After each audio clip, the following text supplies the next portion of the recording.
You guys see my screen?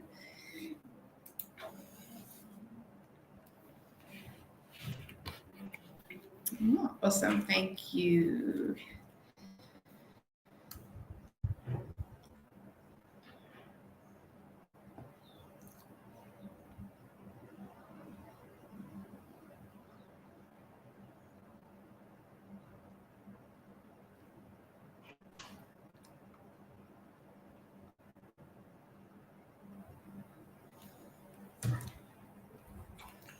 Right, let me just quickly check something.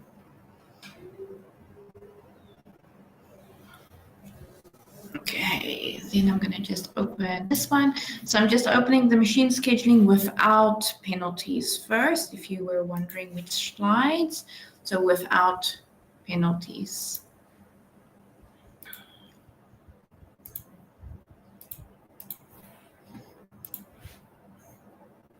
There we go.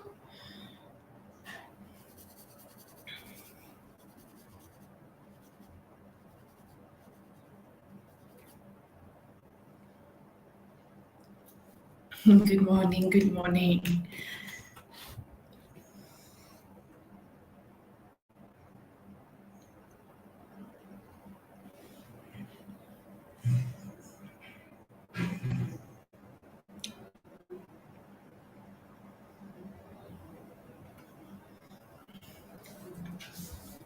Okay, just wanted to check that everything's there. Okay, so the next topic. So yesterday we did traveling salesperson with the symmetrical table and the asymmetrical table. And of course, you need to practice, make sure you know your nearest neighbor, how to fill that in. Even though it's very easy, you have to make sure that you know what to fill in. Like, how do you write that you're looking at starting at 5 and then looking at different options like X5J and then the different options. Or I, if it's the same city's names, then you just use I again. But nearest neighbor, cheapest insertion, and setting up the IP, very important, especially with those new constraints, those sub-TOR constraints that you've now learned about. You can also solve that task assignment Hungarian algorithm. You can also use that to solve, because it was still a matrix with cities or communities. So it was still possible to use Hungarian to solve that as well. You would have then minimized distance. So that could have worked as well. Right. Then we go and we say, okay, today we're looking at machine scheduling. So that's the next topic, well, topics for this week. So you'll see for machine scheduling, there are 2 slides. The one that I have open is without penalties. So what we do is we first look at scheduling where no penalties will be applied, and then I show you what to do if there's some kind of penalty involved. Meaning you have different tasks that needs to be done, or different jobs like you see here, on a single machine. So they cannot be done at the same time. So it's kind of like a scheduling problem. So you have to schedule the jobs to make sure that you then, in this case, minimize the time they go or they complete after their due date. If all of them can be completed at separate intervals, of course, but still meeting their due dates, then you've got a very perfect solution, no issue. However, it's very unlikely.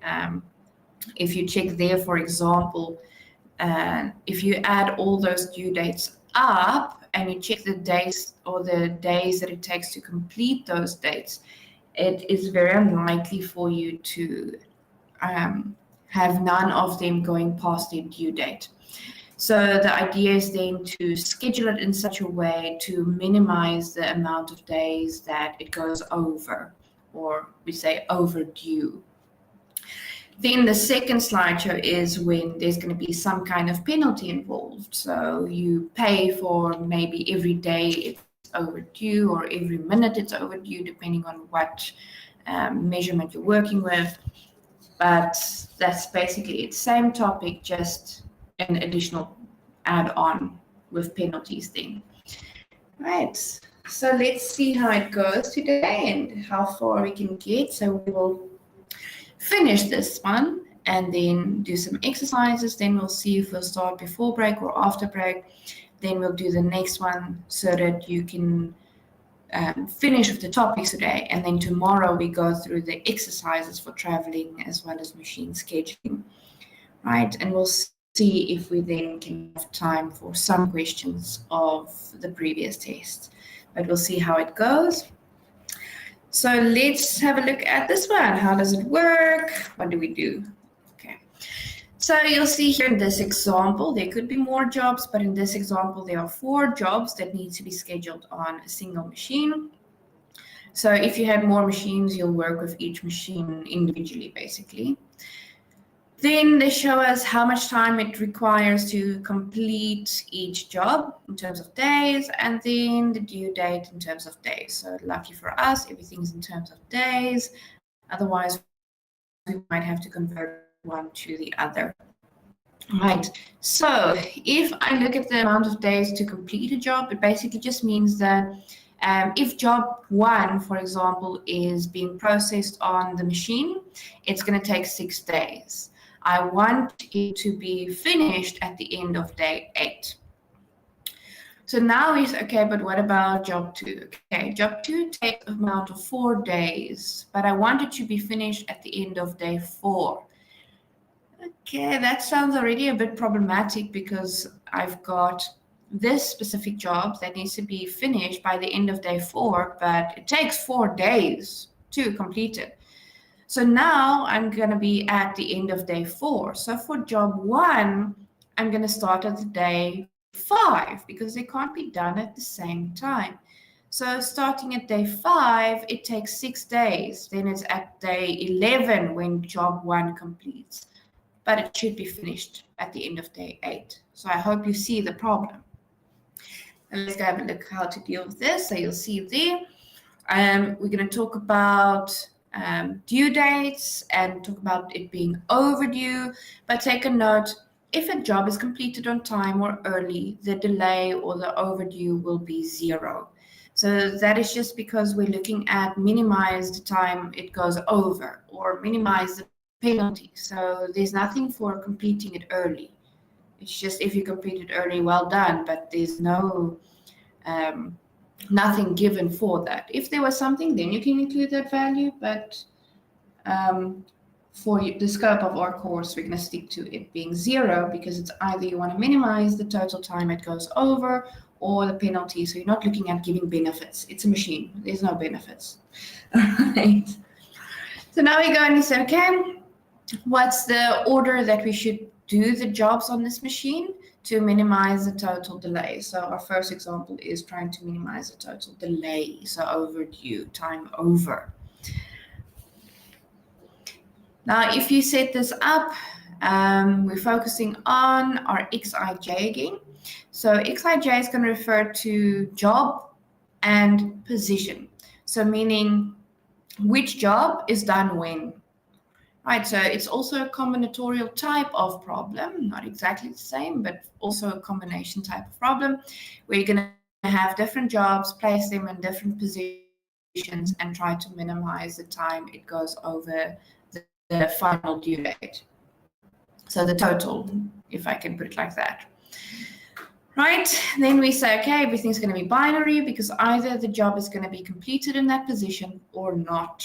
So for example, if I say x2, 3, what it means is it means that I, which is 2, is job 2 or activity 2 or task 2, whatever you want to call it. J is equals to 3, that refers to position. So position 3, meaning it's done third. Right, it's done third. So it tells us when is it going to be done between all the different jobs. Okay, so this one would be done third. So then there will be a different job done first and second and fourth, because there's only 4 jobs. Okay, now this one we go directly in solving. So let's see how that's going to work. Now let's just explain. So you'll see there, I just grabbed an example. Let's say job 3 is placed first. So I'm just going to make a note here, placed first. So if job 3 is placed first, we can check there that job 3 requires 5 days to actually complete. So even though it's due at the end of day 12, it only requires 5 days. So let me ask you guys, does it mean then this job will be completed in time if it's done first?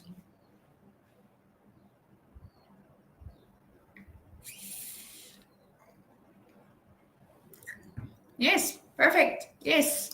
So if it's done first, it's completed in time. Now, at which day will the next job start? Who can tell me?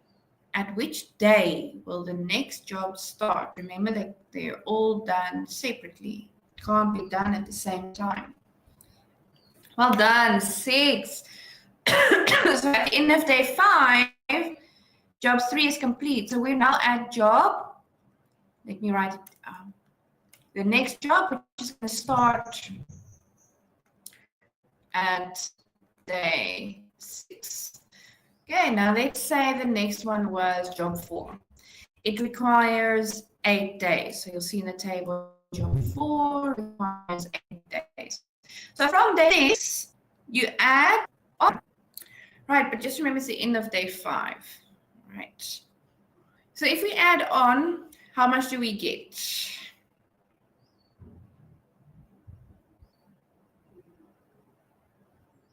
Maybe I should rephrase that.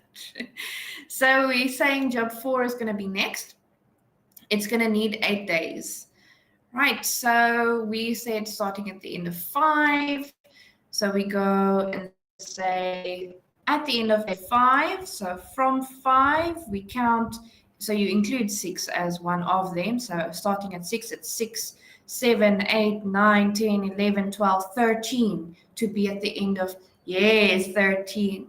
So remember, starting at day 6, so day 6 is included. So you literally start counting at 6. All right, so 13, end of day 13 is when that one's going to be incomplete. Now tell me, is day 4 still on time? If you look at the due date for day 4, for job 4, not day 4. Job 4. Is it still in time? Yes, second at the end of 13, because you add that 8 days after the previous one is completed, and then you check quickly what's the due date for job 4. It's day 16, so that one is still on time. Okay, what about the next one? Now we go to job 2. Okay, but now job 2 is starting at day what? What day is job 2 starting at?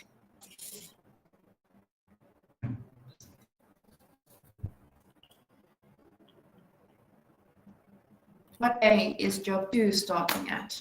Miss Elaine will let me know if it's really bad. So day 14.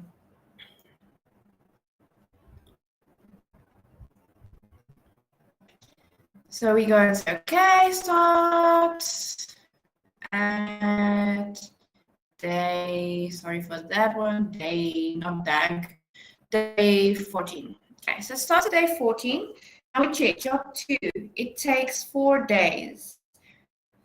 So if we take 14, we count 4, including the 14, 14, 15, 16, 17. Perfect, Nathan. So it's going to be at the end of day 17. Is job 2 going to be on time? It's done third. Is it going to be on time?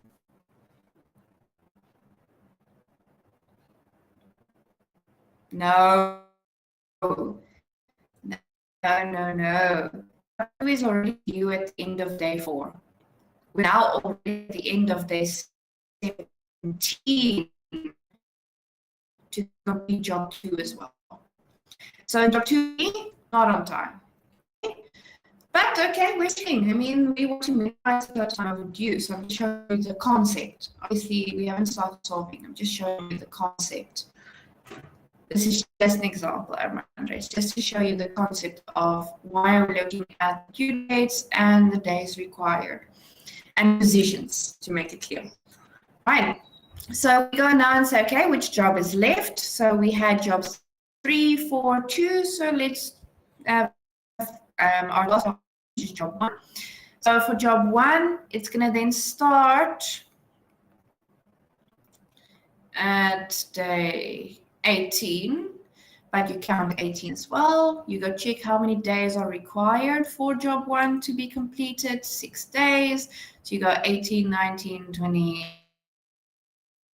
21, 20, 20. That is 6 days add on. So you get to the end of day 23. Is job 1 going to meet the deadline or be done in time? No, it should be done at the end of day 8, which is clearly not. So just to show you that what's going to happen is you are going to place the machine's jobs in certain positions. And then what's going to happen is it's very likely that you'll have jobs that will not be done on time. So the whole purpose is to try and minimize the time at the end. Hear me say at the end, because in the first positions, the job will be done on time, most likely. So when I start with the algorithm, we start in the last position, because that's where it's very likely for something not to meet a due date. So we start in that position and try to get the smallest time that all of them, if all of them are completed, and I put a certain job in that last position, I'm going to choose the one that's going to be the least amount over the due date. But I have to think in terms of, if I'm in position 4, so let me write here, in the 4th position, I'm just going to use my pointer. So if I'm here in the 4th position, what it means is there would be jobs in the first 3 positions already. So when I calculate the 4th position and I say, what if I put job 1 there? I have to know, doesn't matter which order, but that there were the other 3 jobs already placed before this specific one. So when I calculate this time it's going to be overdue, I'm going to say, okay, in 4th position, I'm going to have to look at all of the jobs times that they require to complete, because I mean, at position 4, technically all the jobs will then be completed after you put that one in. Then I'm going to go check, okay, between the different jobs, which one would be the least amount overdue? So meaning then I check my due dates and check which one would be the smallest difference, to say which one would be then the least of our problems when it's the least amount overdue. So the concept is to introduce you to later on penalties, to say, okay, but each of these will then also have a penalty involved. Right, but let's see. So you now have the concept. Now we're going to start with the algorithm. So we call it the machine scheduling algorithm. So I just explained the concept. We're now actually going to do the algorithm. Okay. So you heard me saying at the end. So very important that you take note. We start at position 4 always. Not in terms of the position, but last position. So if you had 6 jobs, we're going to start at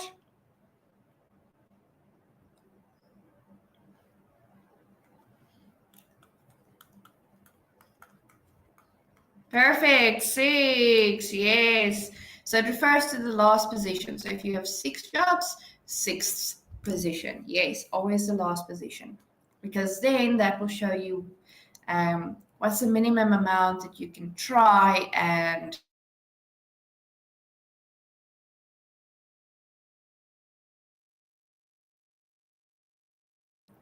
Right, so that's the idea. Now let's see how this works. So for this one, I'm going to work on my slides, and then for the next one, I'll work on Excel and show you how do I select cells and make it a bit faster. Although if you work faster on paper, it's up to you as long as you fill in, obviously, what you need to fill in. Label, make. So let's see how does it work. So let me just use my pointer for this one. So firstly, in position 4, I can place any job in that position. Any job, right? I just have to check if I place a job there, which one would give me the minimum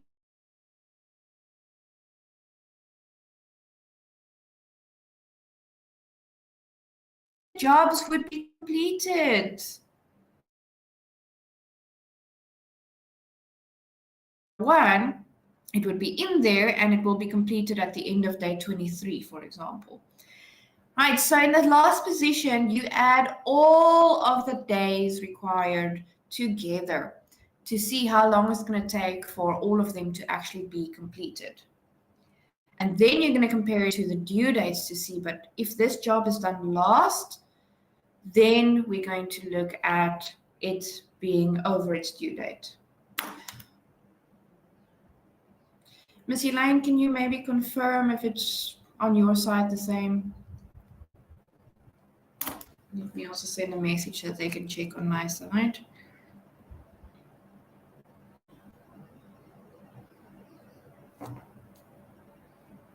Okay, then maybe some of yours as well.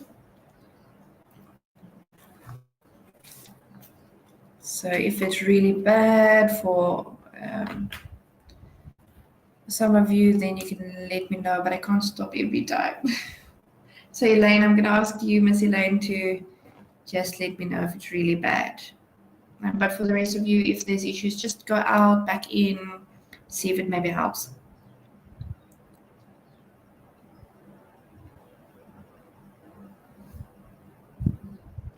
I'm just giving a second or two for a few of you to quickly jump out and back in.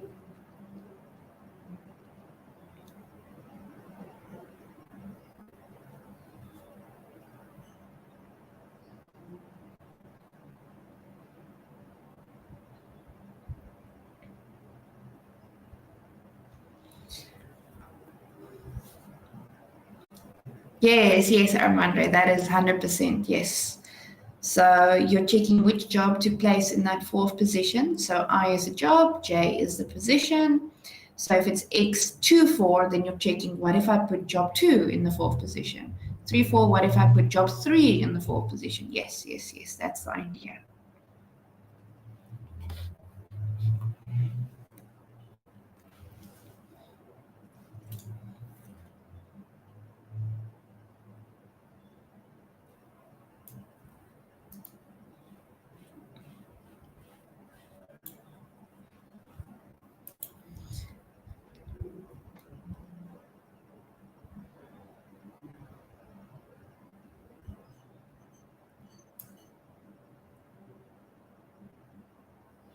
Liam, are you back?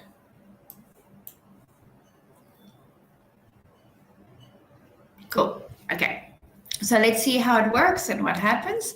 So you'll see there in position 4, we are checking. Remember, this is still a branch and bound algorithm. So you're still going to be checking if this works. Okay, what if that one works instead in position 4? What if that one works? So it's still a branch and bound algorithm. Just because the first one might be very small to start with doesn't mean that placing jobs in the other positions in a different order might not make a difference for the last position's job that you choose.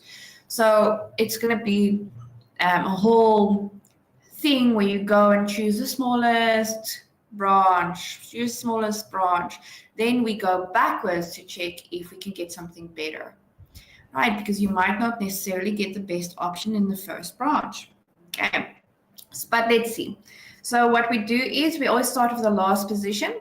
Then we check all the different jobs and check how much will they be overdue or over the due date if they're in that last position. So for this X14, that's referring to job 1 in position 4, meaning job 1 done last. Now I go and say, what if job 1 was done last? Okay, if job 1 was done last, first off, all the jobs would have been done already, including job 1, because it's in the last position. It's going to mean all the jobs will be completed. So what do? I go and add all the times that it requires for each job. I just want to scroll.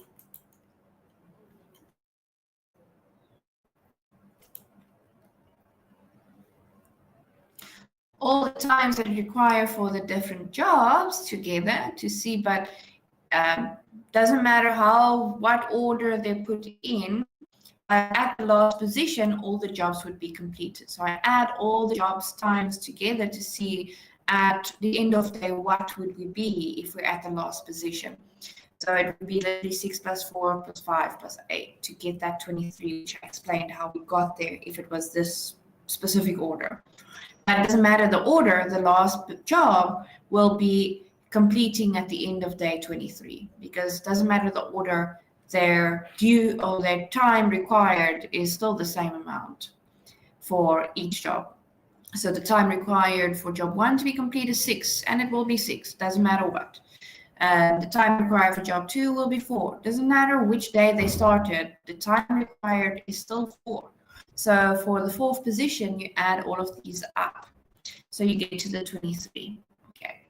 So you'll see there for each problem, it's 23, 23, because for the last position, all the jobs would have been completed, including that job that you're checking. Okay, but now we want to check, but how far will this specific job be over its due date? To see which job should I try and put last, meaning which job would be the least amount over its due date if I put it last. So we work our way backwards. So we go and say, okay, how do I check that? So I check the total time it requires for all the jobs to be complete. Then I subtract the due date for that specific job to check how much it's over its due date. So if I take 23 and I look at placing job 1 last, job 1 is supposed to be done at the end of day 8. So to see how much it's going to be over, I take my 23 and I subtract 8 to see how far it's over that day 8. What is 23 minus 8? Just see if you guys are still with me. 23 minus 8. Just to make sure you guys are with me. What's 23 minus 8? 15. Good. So if we check there, if we put job 1 in the last position, position 4, X1, 4, specifically job 1, position 4, it's going to be over its due date by 15 days. Right. Just be careful for the wording though. If they didn't say the end of day 8 and they said the start of day 8, then you'll work with the end of day 7, because you have to include the whole day.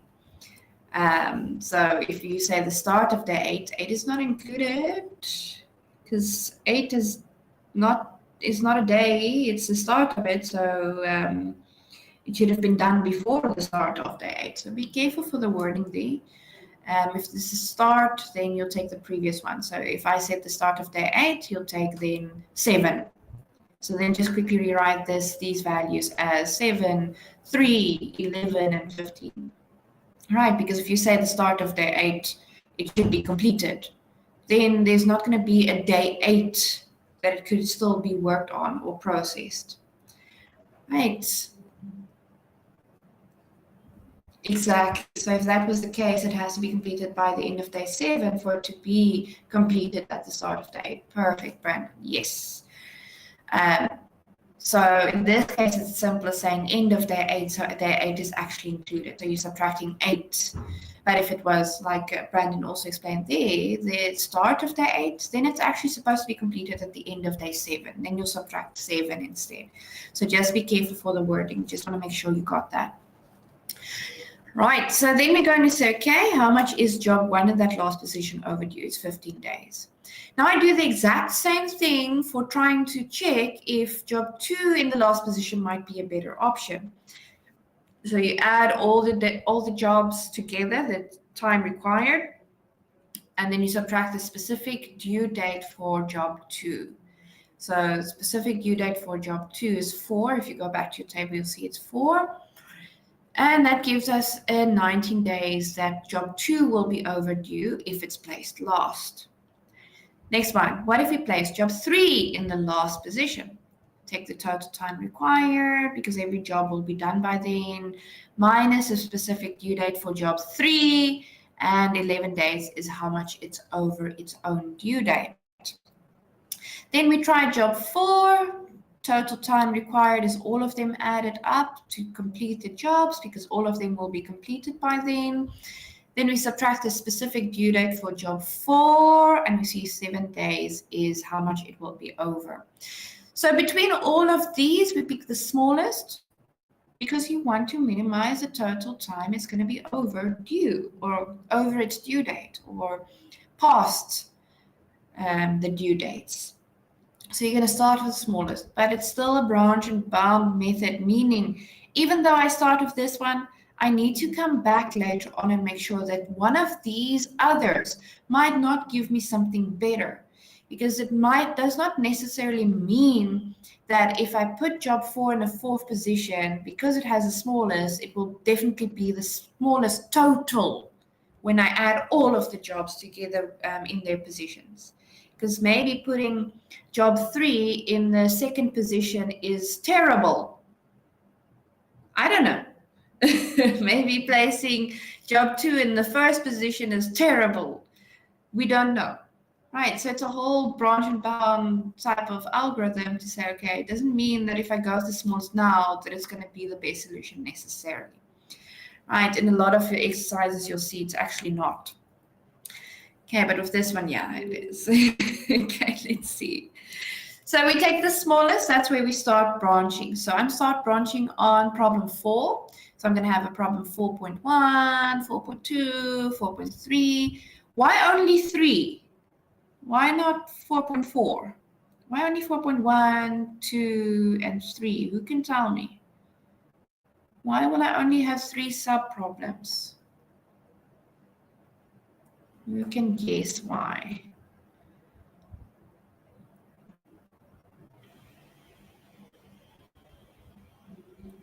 Let's see who can guess.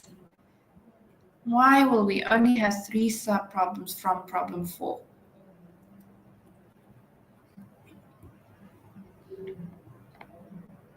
Sure, I see a lot of people typing. That's impressive.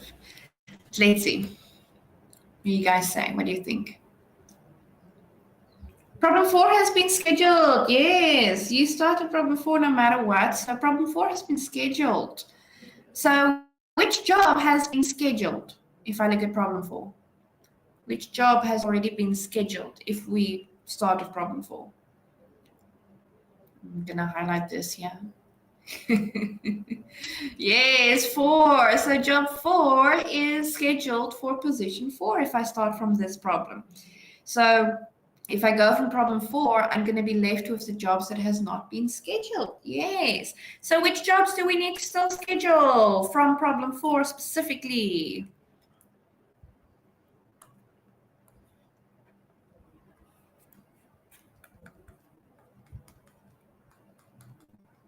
Yeah, so we still need to look at job 1, still need to look at job 2 and job 3. And I told you we're working our way backwards. So which position are we going to try to fill next? Perfect, 3. So it's x1, 3, 2, 3, and 3, 3. Jobs are 1, 2, and 3. So that's how we would create a sub-problems from that one. Now, the amount of jobs that we're going to check the time required is going to exclude the 4th position, because at this specific level, I'm going to say level,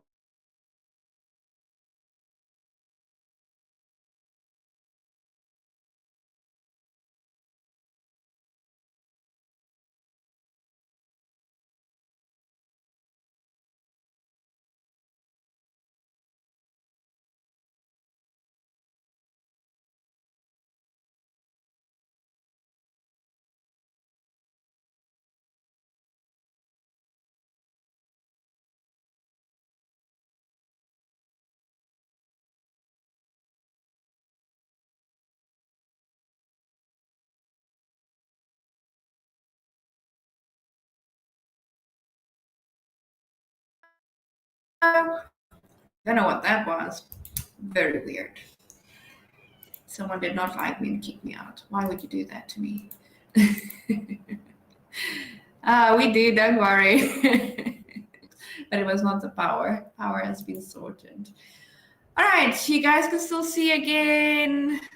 Let me start that sentence again. But before I start, you good?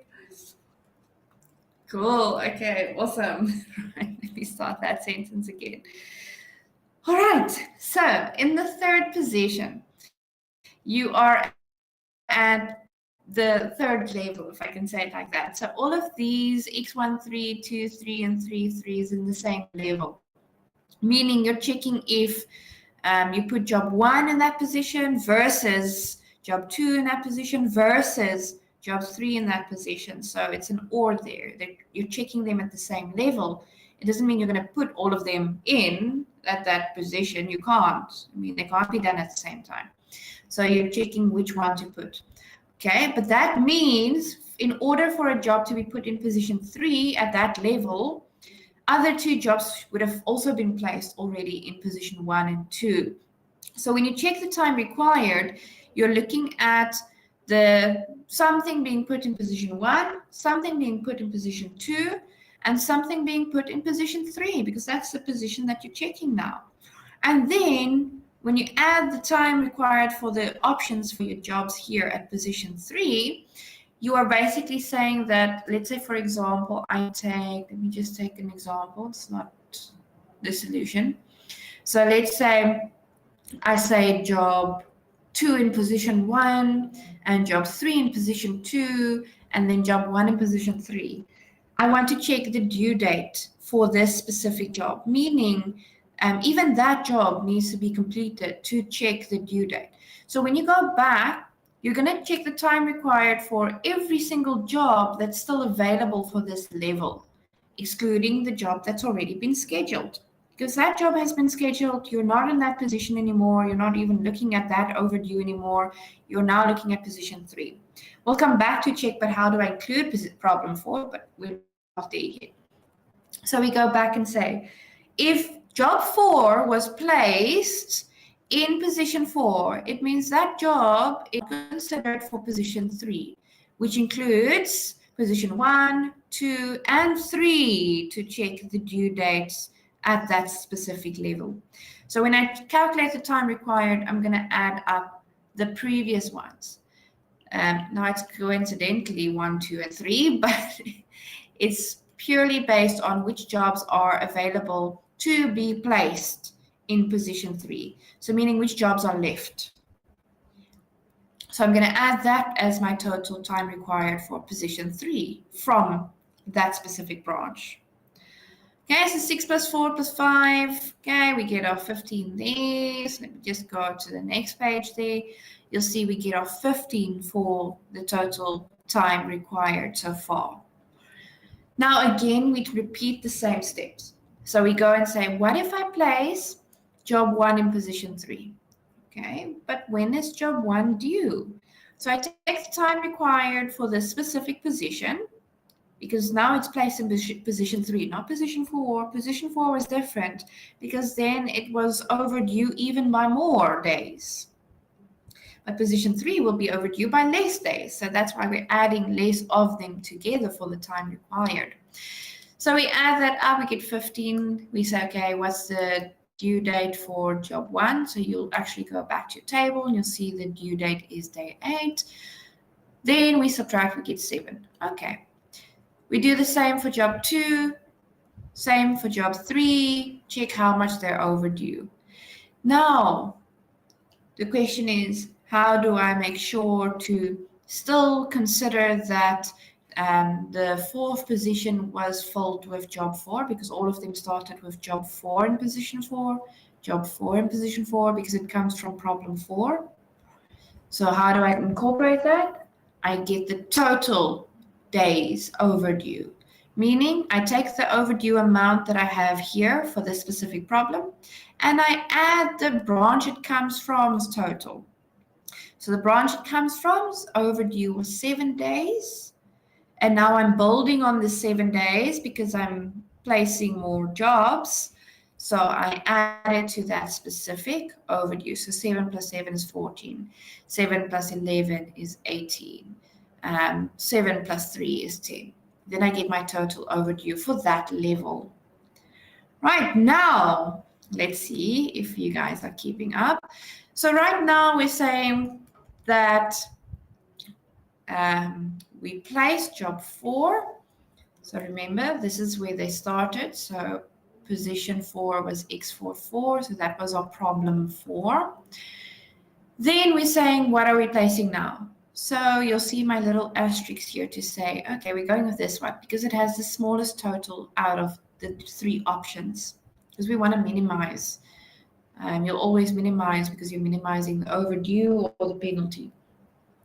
So at position 4, we chose job 4. At position 3, we're choosing specifically job 3.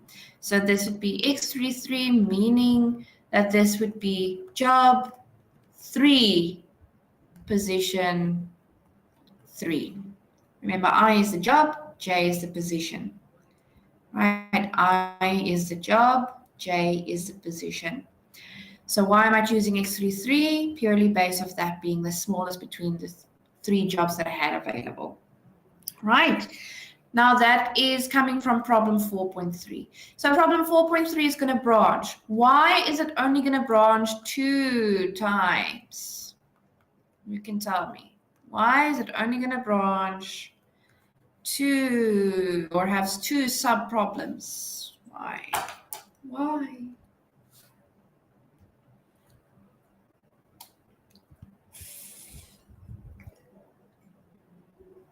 Perfect. If you placed job 4 in position 4, and now you're placing job 3 in position 3, there are only 2 jobs left to try and place. Very good. Which jobs? Which jobs are left?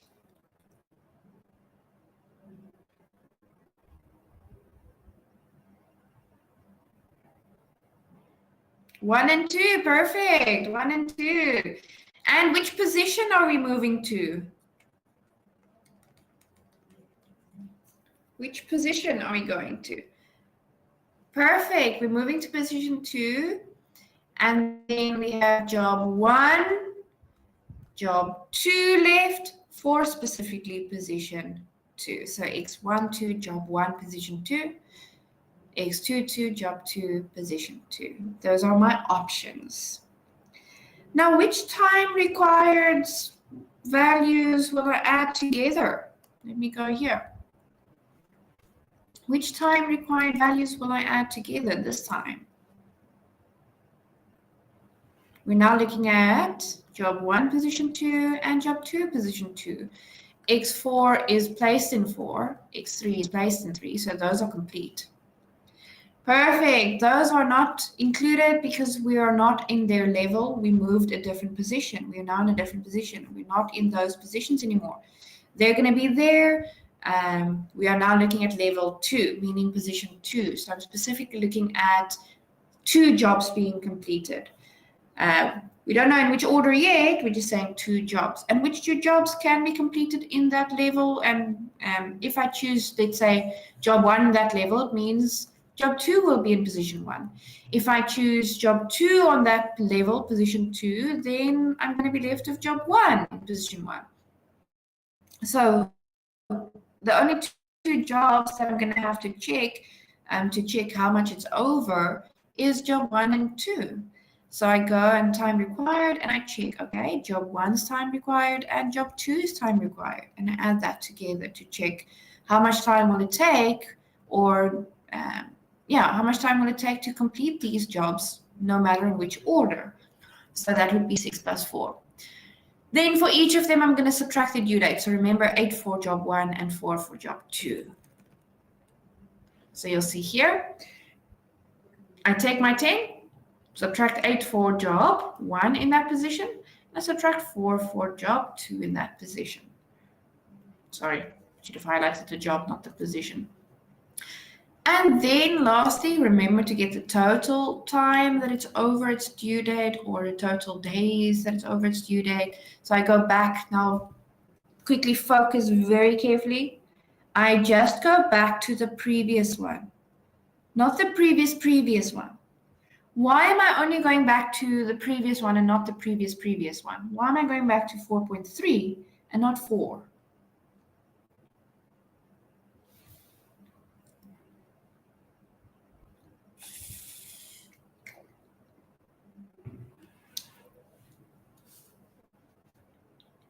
Yes, very good, very good.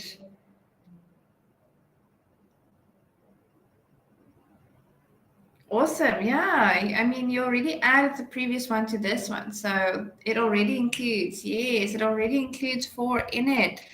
Right, so now that it already includes 4 in it, I'm just taking this value and saying, okay, take this value that already has the previous one in it, because that comes from x44, that's 7. It already has it in. Now it includes the 3 as well. And I'm going to take that total and add it to these. So you'll see 10 plus this one, 10 plus that one. And we check and we take, again, the smallest one between them. Okay, so we take the smallest one between them. Now from this one, I'll only have one sub-problem. 4.3.1.1. Only one sub-problem. What job is left if I come from that smallest one? What job is left? Perfect. Job 4 is in position 4. 3 is position 3. 1 is in position 2. So I'll say there we're placing now job 1 in position 2. So x1, 2. So if we go from that specific branch, which means I'm still left with job 2. And I'm putting it in which position?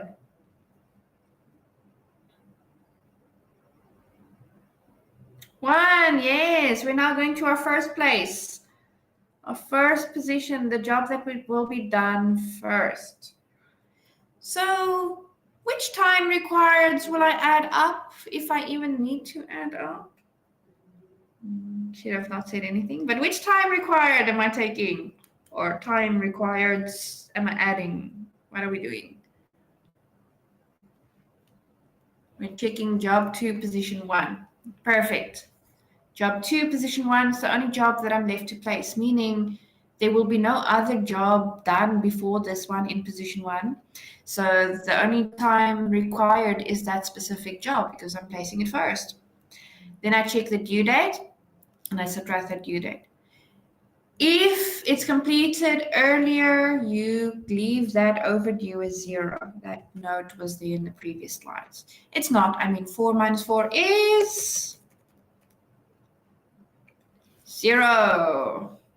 Doesn't mean there's 0 days in total, just means 0 for placing this job in that position, because most likely the job that's placed first will be meeting their deadline. The job that's done second might also meet their deadline, and not always, might. So then you go now and say, okay, this 0 is specifically from this one.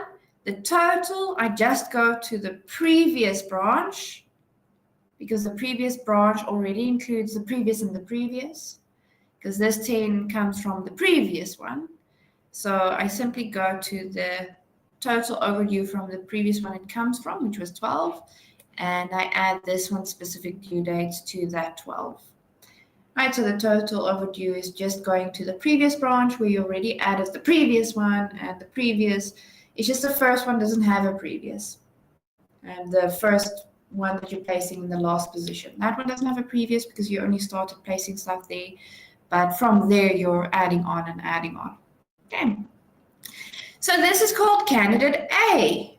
Does it mean it's the best? I don't know. We have to check. Remember, it's branch and bound. You can't just go and say, I'm done.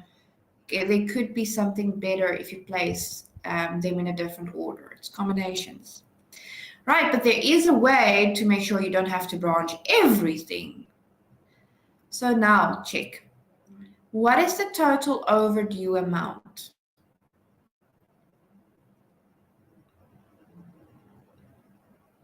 What is my candidate A's amount? 12. Perfect.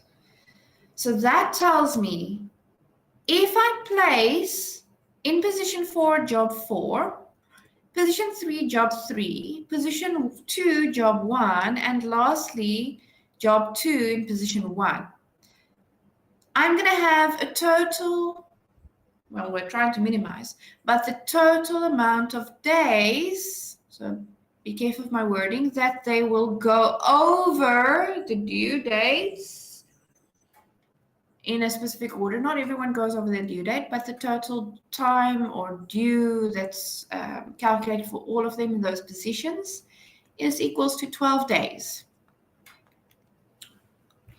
Right, so you got 12 days, that's your total. Right, now just quickly make it clear. Let me ask you, which job is done first in this specific order? Which job is done first? Be careful not to jump in and say the first one we started with. Which job is done first? Armando was like, yeah, I got this. Oops. Yeah, now you got this. Yes. Job 2. Remember, it's X21. So job 2 is in position 1. So job 2 is actually done first.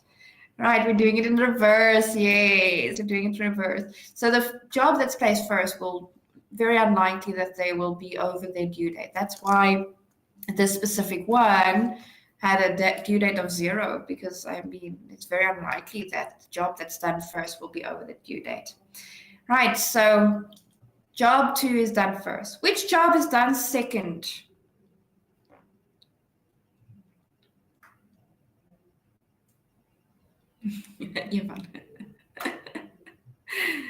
I always laugh when someone puts a question mark. I'm like, 2? But yeah, job 1 is done second. Yes, yes, yes. Which job is done third? Although that one's easy. 3. Which job is done fourth? Perfect. Right, so be careful not to go with, this is the one that I did first. No, you have your X variables to indicate which position. Right, so check that. So job 2, then 1, then 3, then 4. Perfect. Perfect. Now we go and say, okay, but I don't want to branch everything. So my candidate right now is a total of 12 days that we're going over our due date. Okay. So now I go back. So we do backtracking. Out of these 2 problems, which problem did I not branch from? Which problem did I not branch from? Yes, 4.3.2. Okay. Could it possibly give me anything better if its total overdue is 16 days?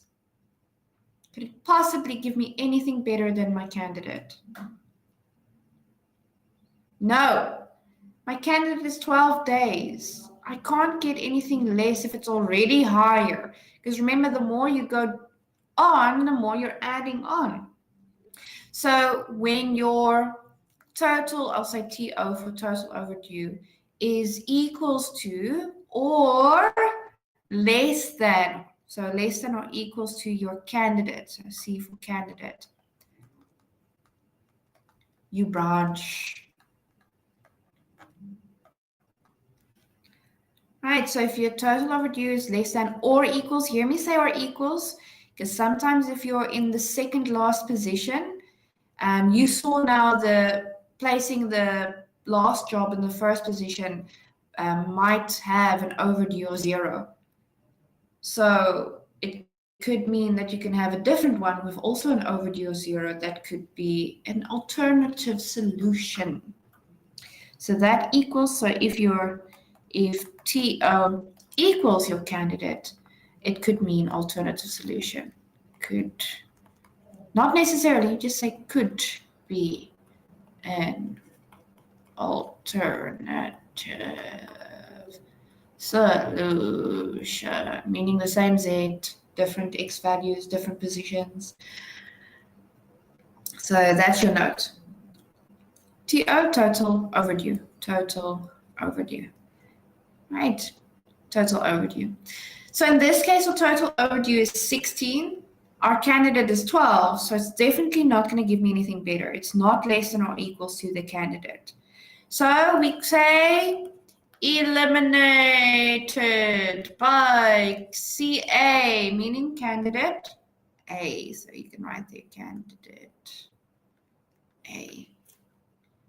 So do I need to branch this one?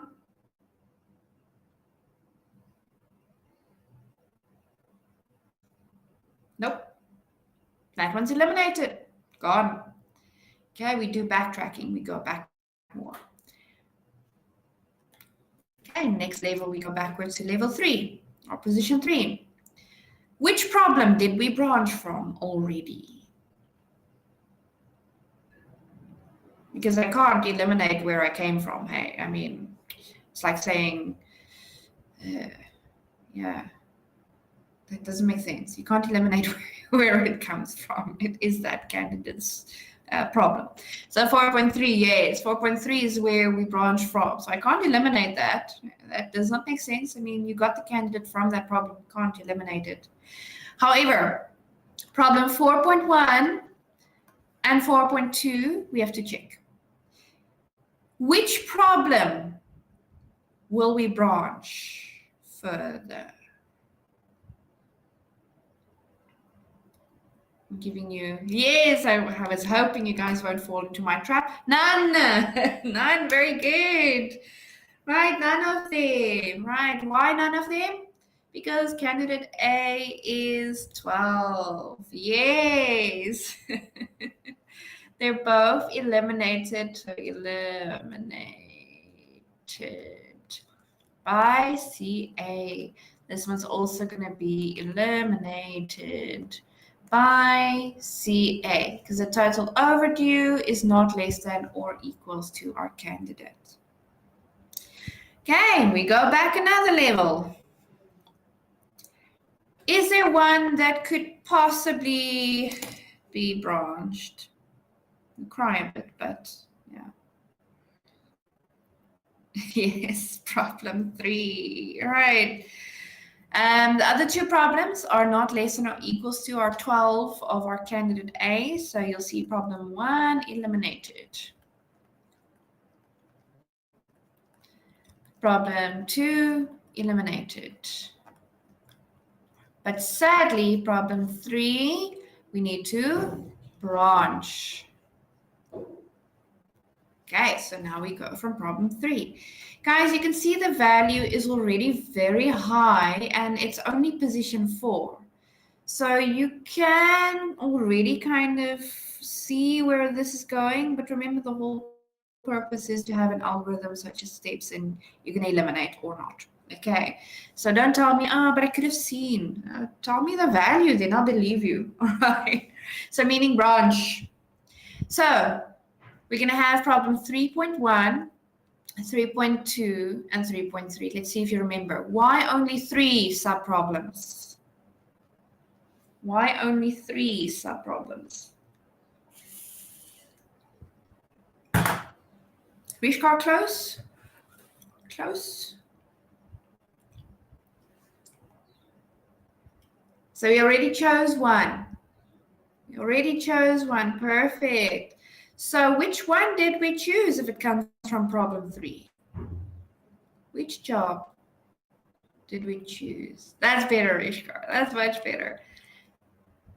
So we are going from problem 3, meaning job 3 is in position 4. Job 3 is in position 4. So there are 3 jobs left. Perfect, Miriam. 3 jobs left. Which jobs are those? Which jobs are left to go to position 3? Which jobs are left to go to position 3? Perfect. 1, 2, and 4. right? Because they were saying from this specific problem, we're choosing job 3 in position 4. So job 3 has already been placed in the last position. So when I move to the next position, I check which jobs are left.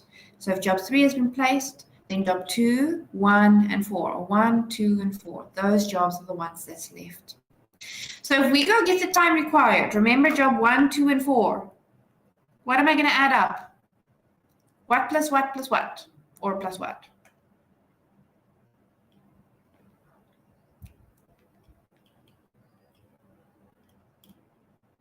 So you always check your time required based off of which ones are left. Which ones am I checking at this level to check which one next?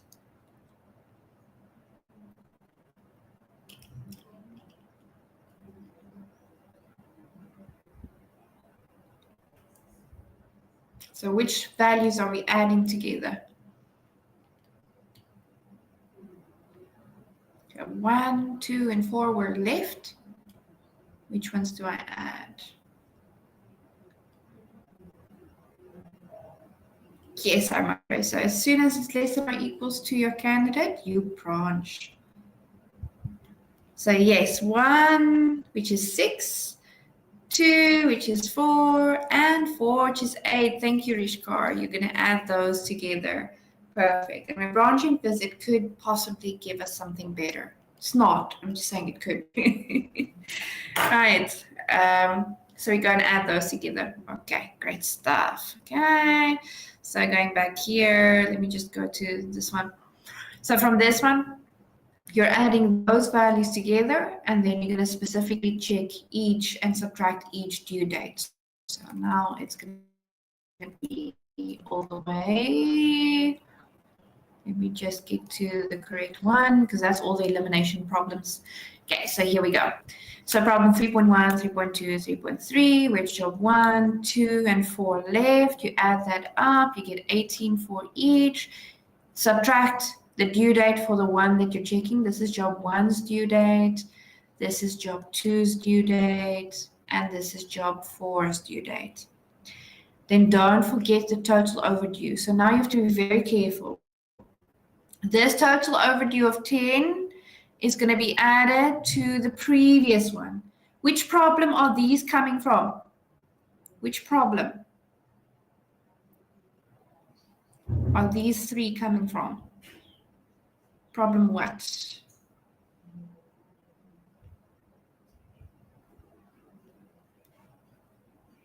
3.1, 3.2, 3.3. Which problem are they coming from?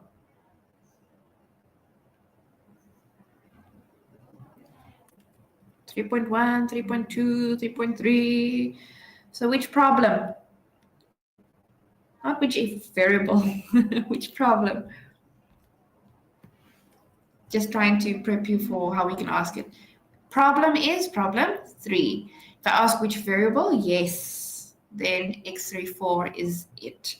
Right, we normally ask which problem. So it comes from problem 3. Which variable? It comes from x34. So check.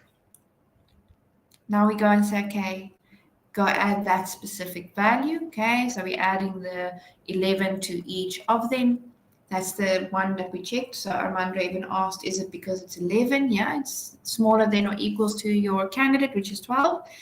But when we add it up to our previous one, do we have any of them that could beat our candidate? Clearly, with all this red, no. All of them are eliminated by this candidate A. Now, guys, we don't have anything left to branch because we eliminated literally everything else. But if you were able to find a new candidate, candidate B, maybe a value of 9, I don't know. We didn't, I'm just saying, if you branch on and you saw that one of these was smaller and you branch again, smaller, branch again, and you find candidate B, meaning all the jobs are placed and it's smaller than the previous candidate. If that happens, it becomes your new optimal solution if it's better than the previous candidate. It can't be a candidate if it's not better, guys. I mean, you saw now we eliminate if it's not better. So it's only a candidate if it's better, but then it's your new solution. Right, but in test, we're going to ask you, if there's more than one candidate, I'll ask you, what are the jobs in which positions for candidate A? And I'll ask you, what are the jobs in which positions for candidate B? And you should be able to tell me job in this position, job in this position, or this job done first, or this one job done second, etc., etc. You should also be able to identify if you've got an alternative solution. So let's say I got a candidate B of 9, and then I see another one also going up until level 1, meaning position 1, you fully put all the jobs, and it also gives you a 9. It's going to be then still candidate, but you won't necessarily say candidate B. You're just going to say alternative. So I'm going to say candidate alternative to candidate B. So just saying that the Z value is still the same, and then you should be able to say which jobs are in which positions for this one. Right, so just to help you if you encounter those, because that's how we normally would ask or specify.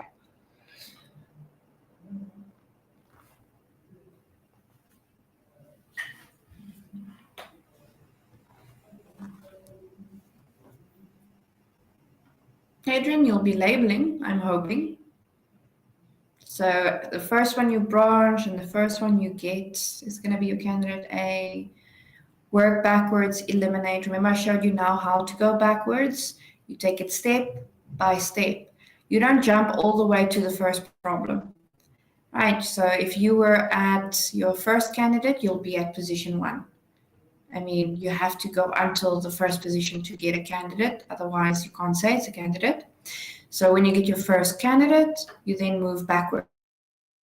So from position 1, you go to position 2, eliminate. If you can branch, you branch from there.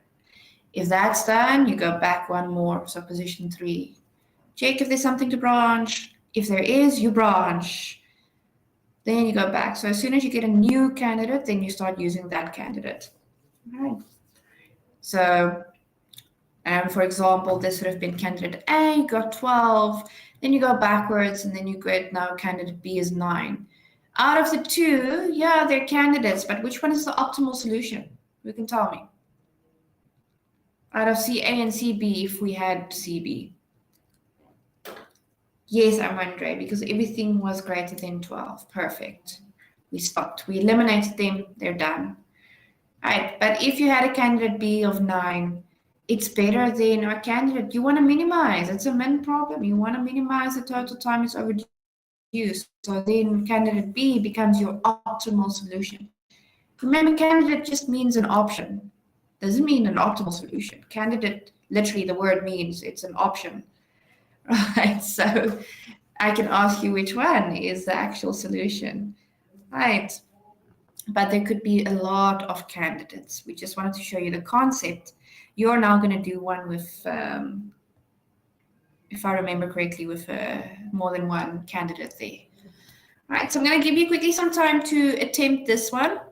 Right, it is your first time, so you're going to probably work back and forth between the slides. So let me see, I'll give you probably about,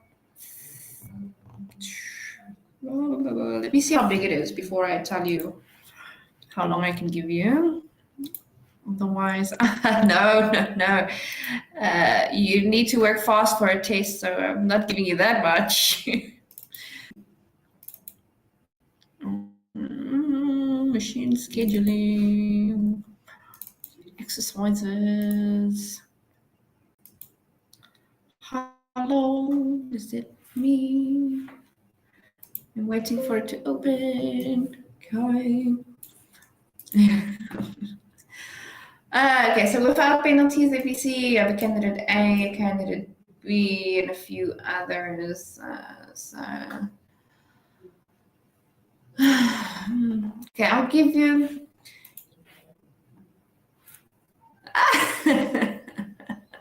Ouch. 5 minutes. I'm going to give you 30 minutes.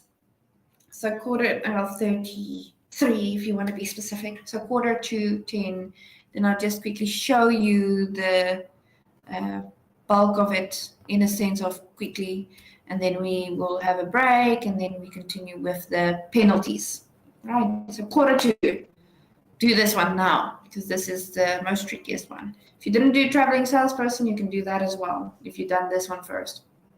Okay, see you very soon.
Okay, you should see my screen as well. Just give me a shout there, or a no shout, or a yes, no.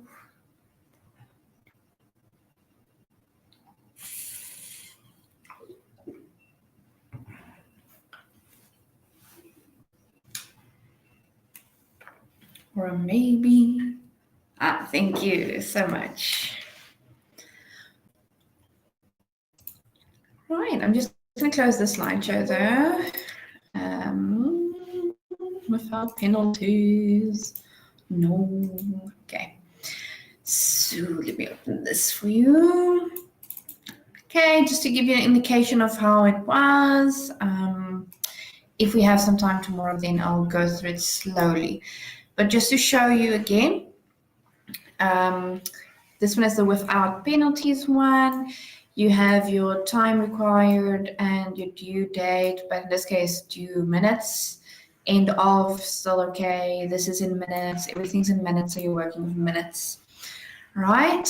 Then your first few problems is the amount of jobs you have, starting in the last position, so 4 jobs, meaning the 4th position. And you're testing in this one, let me just zoom in. This one, you're testing job 1 in the 4th position.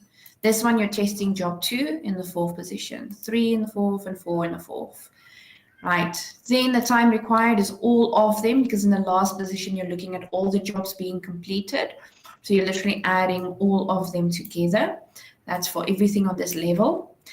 Then checking that specific problem. So this one is job 1 in the last position. So you take your time required and you subtract the overdue for job 1.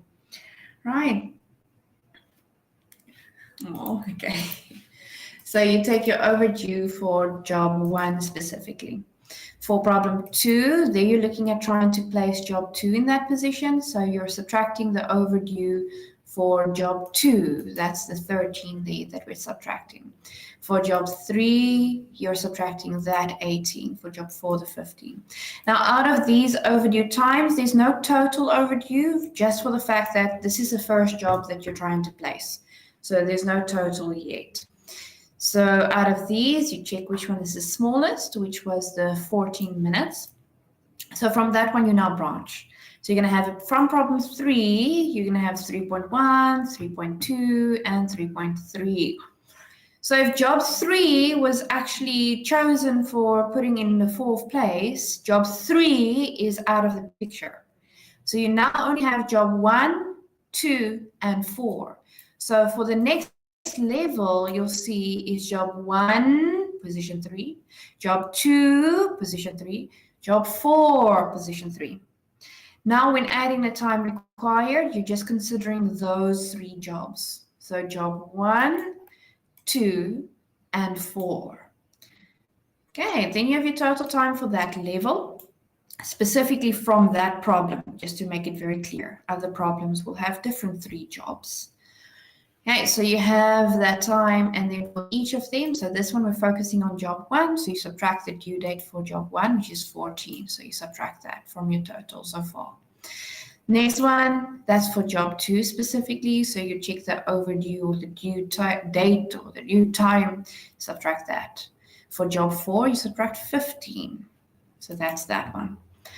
Then when you get your value here, you have to get the total, because now you're a step further, meaning you have a previous total that you had before. So you then go take that total, 14, and you add to each of these, so 14 plus 14 plus 14 plus. Okay, guys, this rate would have come later. We're not there yet. So from these, we check the smallest one. So that's the 22. So we now branch from that one. So you'll see here what I do is I normally specify the previous one as well, so I don't have to scroll all the way up, for example. So here I can immediately see, oh, it was job 3, position 4, which comes from this one. And it was job 4, position 3, which is now this one. And now I'm going to branch into 3.3.1, 3.3.2.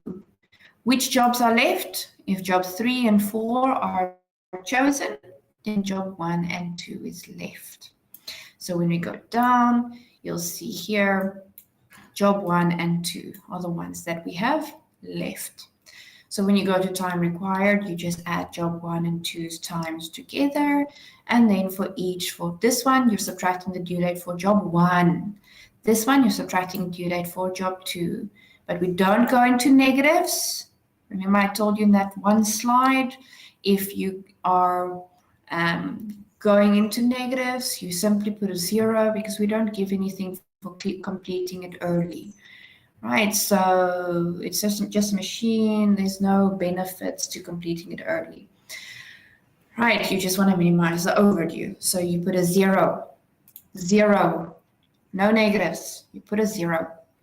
Okay, then you go add the previous one. So from the previous one was 22. So you add the 22 to what you have now, right? Then you have 2 of them that's the same. So hint, hint, probably an alternative solution. Right, if you have 2 of them the same, doesn't matter where you're going to go with. We normally just say choose the first one and then try the next one after that. Right, unless if your candidate is awesome. But with 0s here already, both of them, you're going to get an alternative. Right, so you go with this one. Now you say that's job 3, position 4, job 4, position 3, job 1, position 2. So the job that's left is job 2, and the position that's left is position 1. So job 2, position 1. Time required is just for job 2. And you just subtract job 2's overdue or due date to get 0. No negatives, 0. Then you get your candidate A. Now, for candidate A, you work backwards. So I'm going to show you how to work backwards. That's what I wanted to focus on. So working backwards, remember 22. So as I go to this level, I see that I branch from 3.3.1. This one is equals to my candidate. And I told you if it's less than or equals to, you branch. So you had to then branch from this one.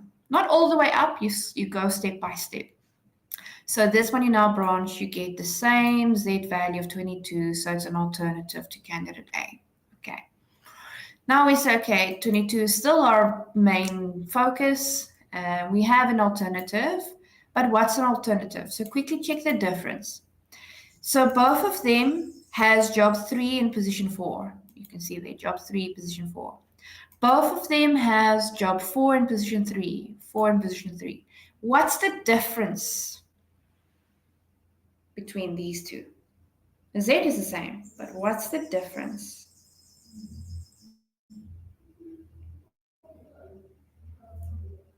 Yes, job 1 and 2 swapped. Perfect. That was a good, quick answer. Job 1 and 2 is swapped. So for here, this one, job 1 is position 2, where this one is job 2 in position 2. Here is job 2 in position 1. Here is job 1 in position 1. So they are swapped, but the same Z value. So this one's just an alternative. Okay, but you have to go back all the way. So I can't eliminate these two because I branched from them. Okay, go back one up. Can't eliminate 3.3, guys, because we branched from it. So I normally make a little star or something so that I know I came from that. So I can't eliminate it. I branched it, so it can't be eliminated. It's like eliminating a parent. You'll be leaving orphans. Right, remember the parent table and your orphan tables, right? Don't create orphans, please. Okay, now we go to this side and we say, but we haven't branched these two. Well, candidate is 22. Yeah, he's probably, Batman be like, hey, excuse me. So sad. I'm a sad man. Right, going on here. We'll see 23 and 24. They are not less than or equals to our candidate of 22. So they are eliminated by candidate A. Now, it's very important that you do it step by step. Reason being, if you don't do it step by step, then you're obviously not following the algorithm, firstly. Secondly, I'll be asking you which candidate eliminated which problems. So if you say candidate B here, I would say no, you don't even have candidate B right now. You should not have candidate B right now unless if you just solved everything without following steps. Right, so it's very important that you name them correctly and you go step by step backwards. Don't go from candidate A and be like, okay, I'm starting here at problem 1, 2, and 3, and 4. No, you backtrack. You go step by step. We're now at this level, position 3. And we see, okay, eliminated. Now I'm done with this because there's no branching that's going to happen. If there was, you branch. When you're done, then you go back, even a level further. So now from this level, it came from problem 3, so I can't eliminate that problem. But for problem 1, problem 2, and problem 4, they're all, sadly, like Armandre asked, which I didn't want to answer. I wanted to leave you first to try. They're all less than or equals to 22, meaning they will all branch unless if I get a better candidate. Let's see. Okay, so we go with the smallest one. So guys, now the very important part, because most of you would probably think, what do I do now? I branch from this one. All of these are less than or equals to, but less than 22. So I go with the next smallest. The next smallest to try and get something better, maybe that can eliminate those two.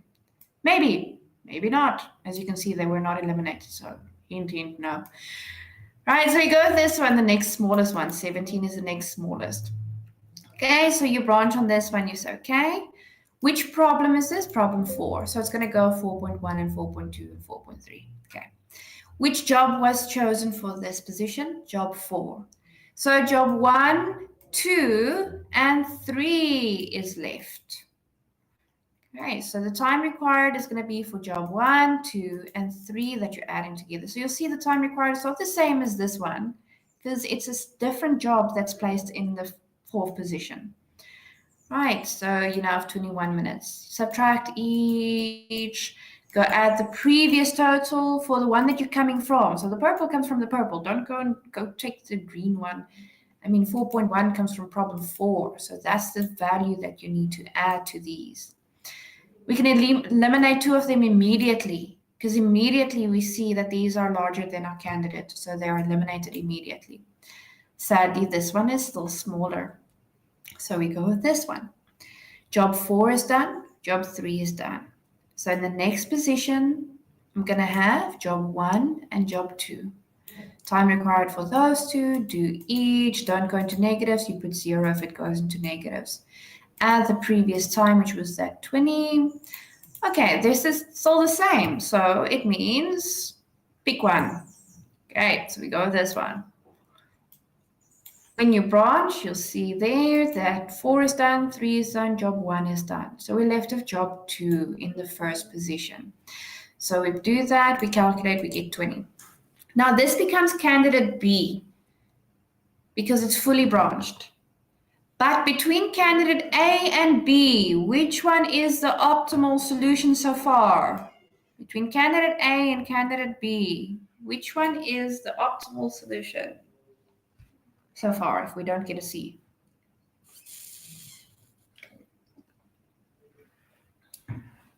Yes, B, you're minimizing. So B, smallest, least amount of minutes. Perfect. Okay, so that is definitely your candidate. B is going to be your new optimal if you want to write it out. Okay, your new best. Just like branch-bound simplex, you had a bunch of candidates and then you had to choose the best one. Right, but this is our new best, meaning I'm going to start using this value to eliminate. So I'm now using candidate B to eliminate. Okay, so I go back and I see, okay, this one is less than or equals to candidate B. I'm not comparing to A anymore because I've got something better. So it's equals to candidate B, meaning branch. Okay, we branch, we get the same, so an alternative to B. Okay, now we go back another level. This was position 2. If it was eliminated, guys, it's gone. You don't worry about it. You don't see me saying eliminated by A here. Let me go by A and then by B. No, it's gone. I don't check it ever again. It's gone. Right. But I do this for candidate A. Why? Because now candidate A is eliminated by candidate B because B is better. Right, you don't have to do this. You can just say B is the optimal one. But yeah, I might ask you in a test what was eliminated. Then these are also included. Right. Why are they included? Because B is better. So you eliminate A. Now moving backwards, you go back to position 3. Okay, what did I not eliminate? What did I not branch? So 4.3 we branched. You see the star there? It means we came from there. Can't eliminate. These two we did not branch. But we eliminated already, so I'm not going to eliminate it again. It's gone. We don't look at it. Now we go back one more. Now we cry. Why? These two are where we branch from. But these two are where we still can branch. Our candidate B is 20, which means both of them are still smaller and possible to branch. Pick the smallest one between them, that would be problem 1. Now we go from problem 1. So we make a 1.1, 1.2, and 1.3. Lucky for this one, all of them immediately eliminate by candidate B. Why B? Because B is the new optimal. Right, so you do that whole which jobs are left, time required for the jobs that are left, subtract that specific job. This one we subtract that specific job's time, that specific job's due date. Then we get a total from the previous orange one. Okay, now we go back. This one is still less than. Now we go with that one. Lucky for us, all of them also immediately eliminate. And then you've got your solution. Candidate B was the best. You went through every possible branch. If something was eliminated, you do not branch. If something was eliminated by candidate A, you do not eliminate again because it's eliminated. It's gone. It's not going to be better if it was not even better than A. Right, but when you go back, you backtrack step by step, meaning level by level, position by position. Don't go from position 1 to position 4. You go from 1 to 2 to 3 to 4. Branch. Then you go back step by step. Okay. Then let's quickly check our candidate B before we go on break. So candidate B, if I look at these two, what is swapped this time between the two? Because they have the same Z. What is swapped? Which jobs are swapped? You can see what's the same. Which jobs are swapped?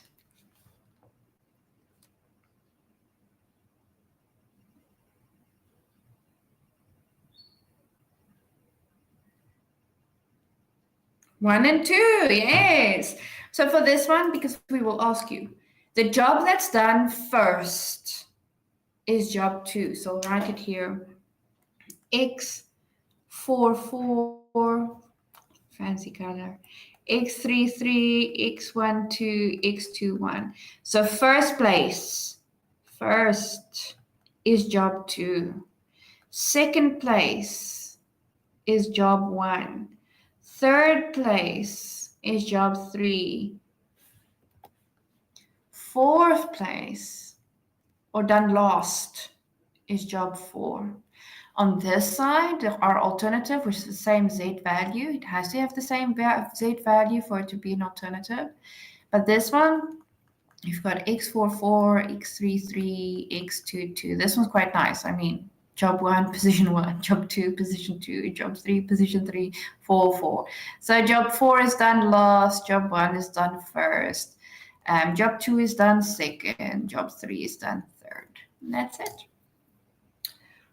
Okay, let's take a bit of a break before we do the one penalties. There's just one piece that we add with regards to penalties, but yeah, it wouldn't take too long, and then you can go practice. So we'll be back. Let me give you until 20 past 10:20. So we'll be back at 10:20, then we'll continue. All right, see you then. Oh, 1, 2, 3. Ah, thank you and hello. Welcome back.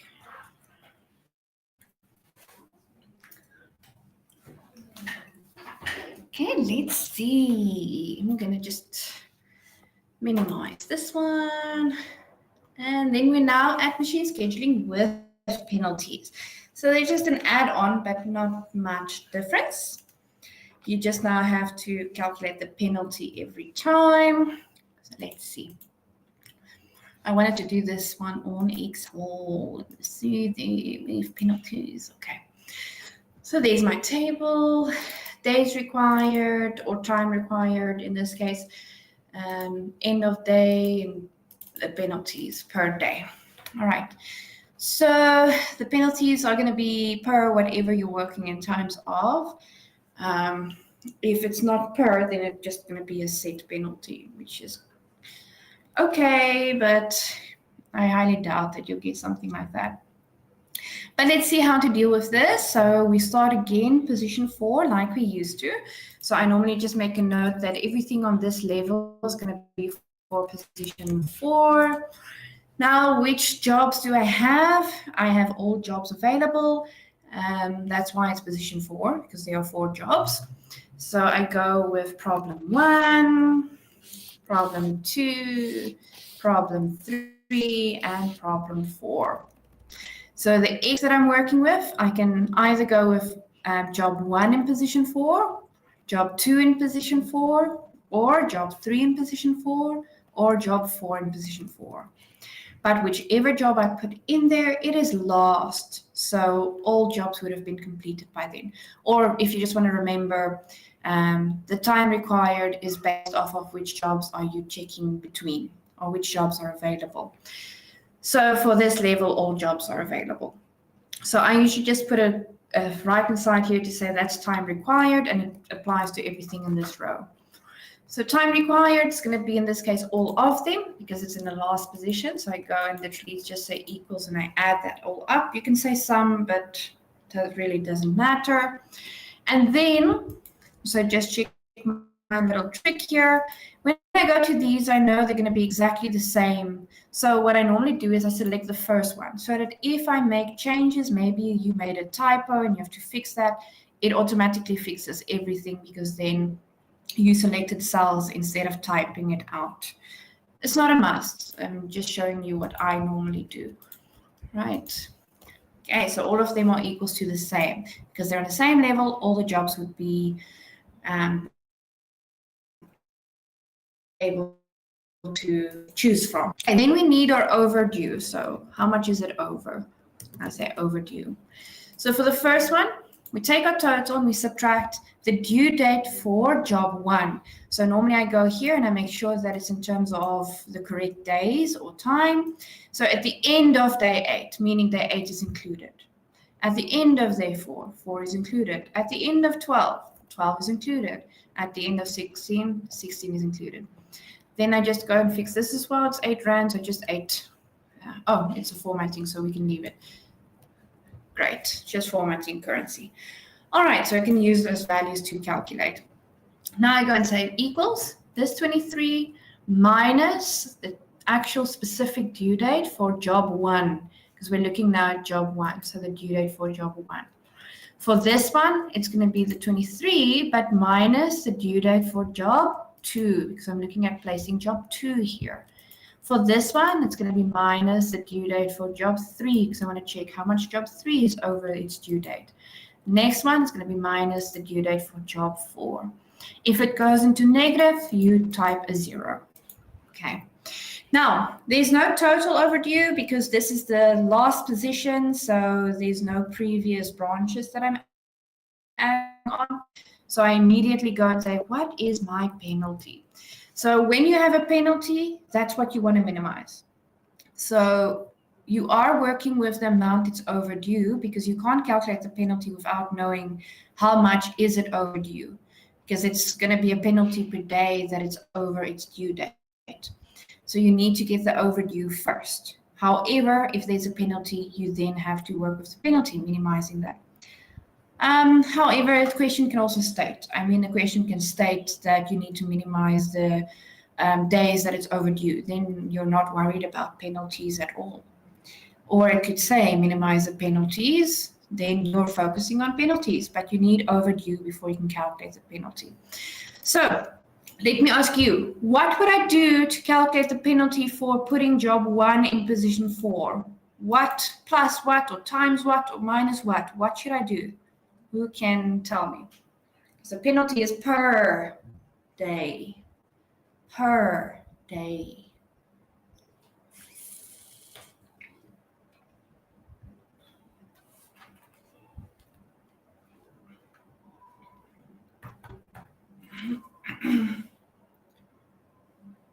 Armand Rectos, Tyrone is asking, but you are correct. I like that. Overdue times penalty? Yes. Christian, yes, Caitlin, yes, Rishko, yes. So, it's going to be penalty per day that it is over its due date. You're not paying a penalty for meeting a due date. So you're going to use the overdue to see how much that job in that position is going to be past its due date. And then you're going to multiply that by the penalty for that job. So multiply that by the penalty for that job. So it's the 15 times 8. So just to make it clear, it's penalty per day, but it means per day that it's over its due date. You won't be paying a penalty if it's not over its due date. So you first have to calculate the overdue, and then that amount multiply because it's per day or per minute, but in this case per day. So you multiply the penalty. This one is going to be the same except for the penalty of job 2 because it's for job 2. This one, same concept, but specifically for job 3. This one, same concept, specifically for job 4. Now, I want to minimize the penalty, so I choose the smallest value to start with. So I put my little star there or something. I'm going to go with that. Okay, now we're moving on. So everything in this level, I'm going to have position 3. And now, I'm going from problem 1. So I'm going to have problem 1.1, 2, and 1.3, because there's only left if I place that job in that position. So I go and say which jobs are left. Remember, I'm coming from this problem. So let me ask you, which jobs are left if I place that job in that 4th position?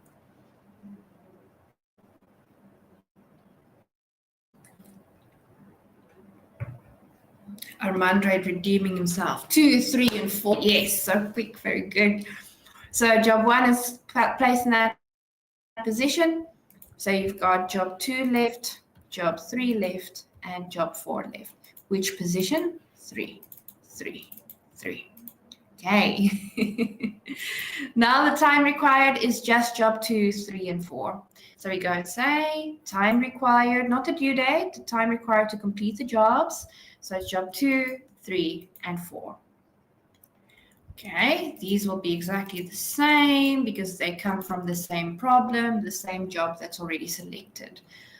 Now we go for this one. We say, okay, let me just put my headings here so that I can clearly see what is what. So the overdue is going to then be this total minus that specific job's due date.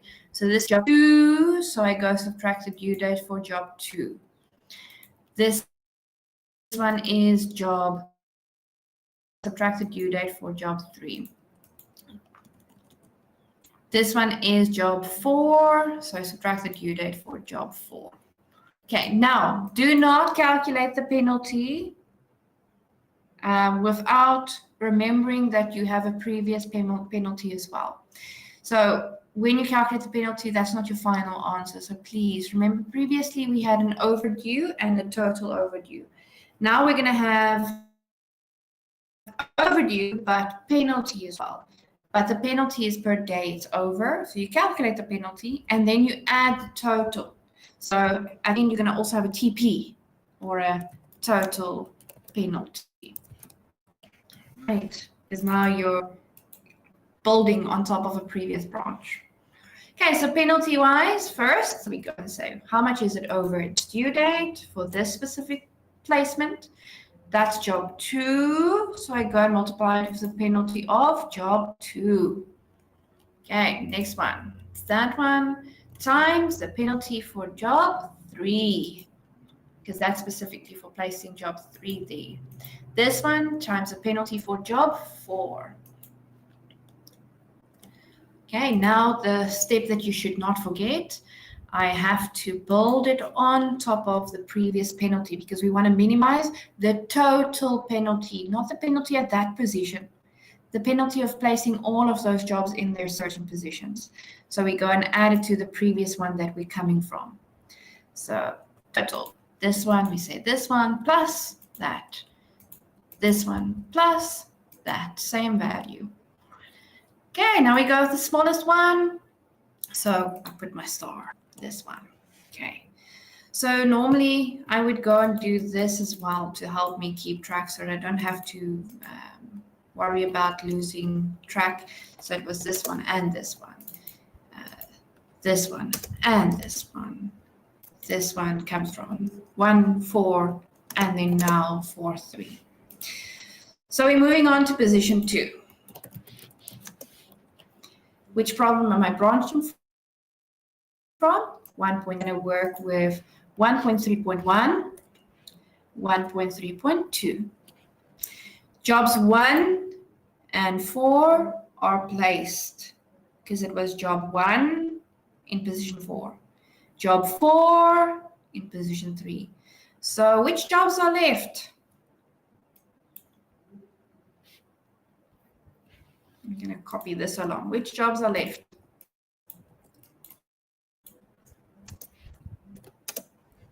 Yes, very good. So you've got job 2 left there for this one. And this one, you've got job 3 left. Very good. Which position? Position 2. Which position? Position 2. And we're ready. So we know job 3 and 2. So when we do the time required, we only add job 3 and 2 or 2 and 3. So the time required is only job 2 and job 3. Okay, so this one's going to be the same.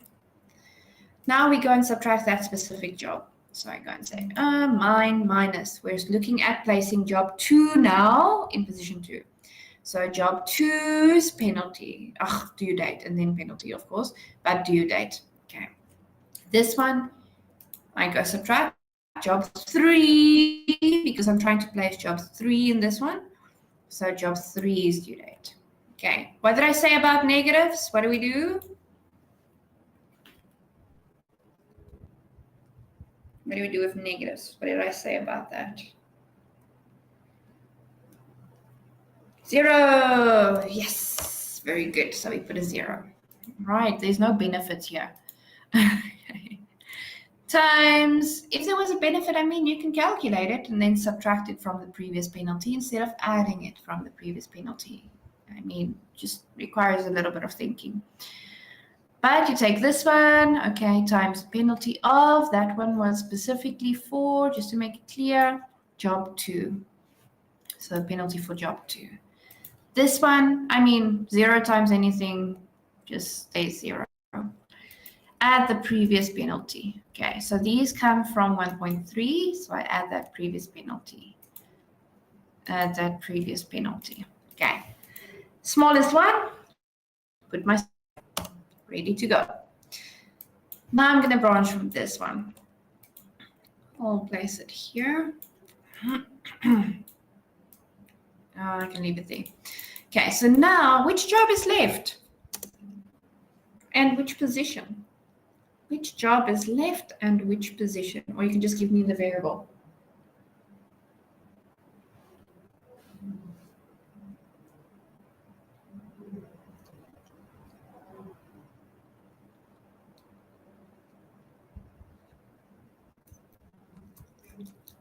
Which job is left and which position? Question mark. Remember, I is the job, J is the position.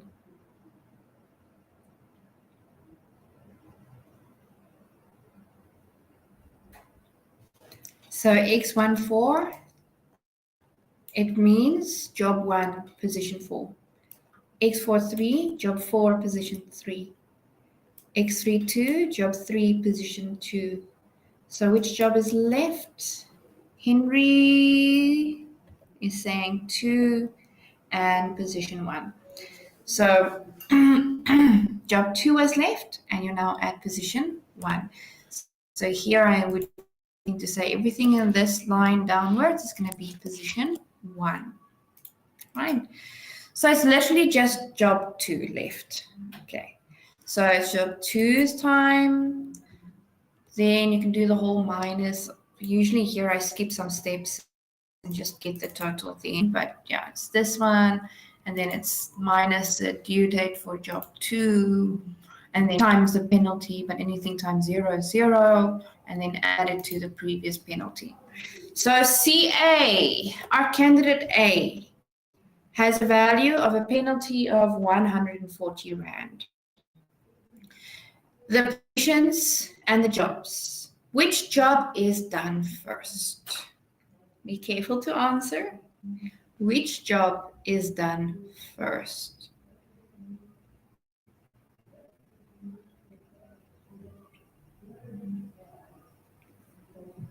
X21, job 2 done first. Well done. Perfect. I hope I pronounced your name right, but perfect, Khumulemo. Very good. If not, I'm really sorry.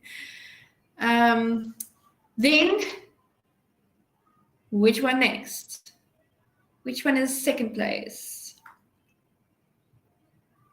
Henry is like, nah, I'll give you the whole solution. That's good. So job 2 first, then we have job 3 next in the second position. You'll see there job 3 in position 2, then job 4 in position 3, and then job 1 in the last position. Very well done. Okay. Now we can eliminate the fun part. I really enjoy this part because we see things that we don't need to branch. Hey, so step by step. Remember 140. So I go 1 up, position 2. I branch from the 140, there's my star, can't eliminate. But the 190, will I eliminate? Yes or no? Give me a Y or an N. Y or a shop or a no shop. Yes. So it's eliminated by candidate A specifically because the steps matter. Okay, so nothing here left to check. We go a step back. Okay. Remember R140. What are we doing here? Are we branching or eliminating both? Or eliminating one? What are we doing? Branch one, branch both, eliminate one, eliminate both. What are we doing? Remember 140. Yes, Caitlin. Very good. We eliminate them both. We don't eliminate this one because we came from it. We branched from it. So these are we are just eliminating. So I'm literally going to copy and paste. I don't want to write it out. So eliminate, eliminate. They are not smaller than or equals to our candidate. Now we go one more back. Which problems do we eliminate? Which problems do we eliminate? Be careful for one of them.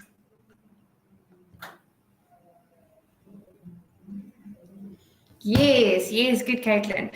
So we eliminate problem 2, yes, because it's larger, and problem 3, yes, because it's larger. But I'm glad you guys said only 2 and 3. Very good. Why? Because this one we said, even if it's equals to, we branch, because we see if there's maybe an alternative thing. Because it's if it's equals, you might find an alternative. So we branch. I'm a such sign for that one. I mean, it doesn't really matter. Just to keep track. So we now go with this one. Okay, so that's problem 4. So it's going to create problem 4.1, 4.2, and 4.3. The job that's placed from that branch is job 4 in position 4. So which jobs are left?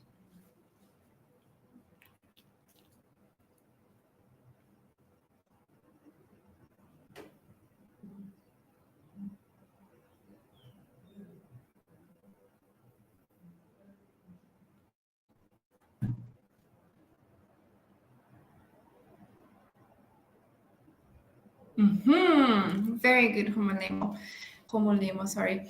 So that is now going to be what's left. 1. I'm going to eventually ask you to unmute so I can hear. 2 and 3. Very good.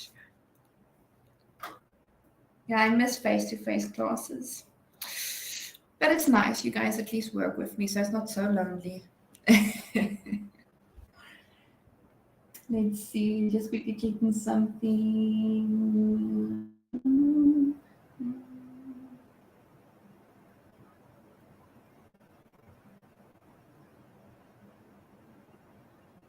Weird. Okay. All right. So 1, 2, and 3. Very good. Awesome. Okay. Position 3. So they're all going to end with 3. Okay, let's see. For the time required, we're only looking at the available jobs right now, but you know I tend to copy the previous one so that I check where does it come from. Although your problem naming is where you come from, right? So you don't eliminate any parent.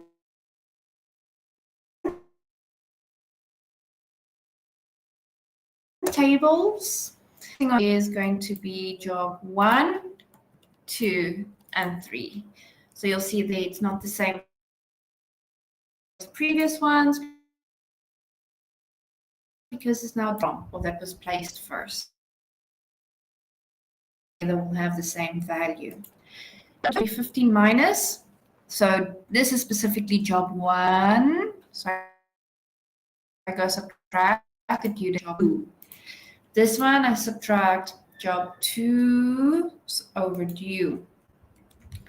And this one I subtract job 3's due date. Okay. The penalty for that specific job. So we're going to go this amount overdue. I don't know why I said times first. So this one times, that's specifically job 1. So I go to my penalty for job 1. Multiply with job 2's penalty. And this one I multiply with job 3's penalty. Now I'm not going to go and say, oh, branch all of them if you don't have a total penalty. So I hope you see where I'm going with this, right? Otherwise you'll be branching until you literally branch everything. No, get the total penalty. So you go now and say this value Where does it come from? Not 120, no. 140, because that's where I'm now branching from. So it's this plus 140. This one plus 140. Will we branch? Will we eliminate? What are we doing?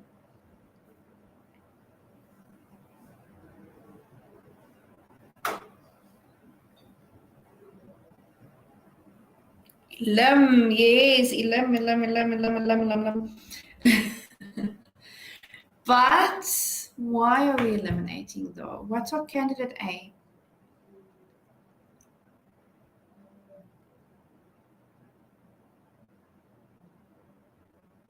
Who remembers? Candidate A was 140. So if we look at all of these, remember, if you forget to do a total penalty, you'll be branching. But because our total penalties are higher than our candidate, we eliminate them. Okay. So all of them will be eliminated.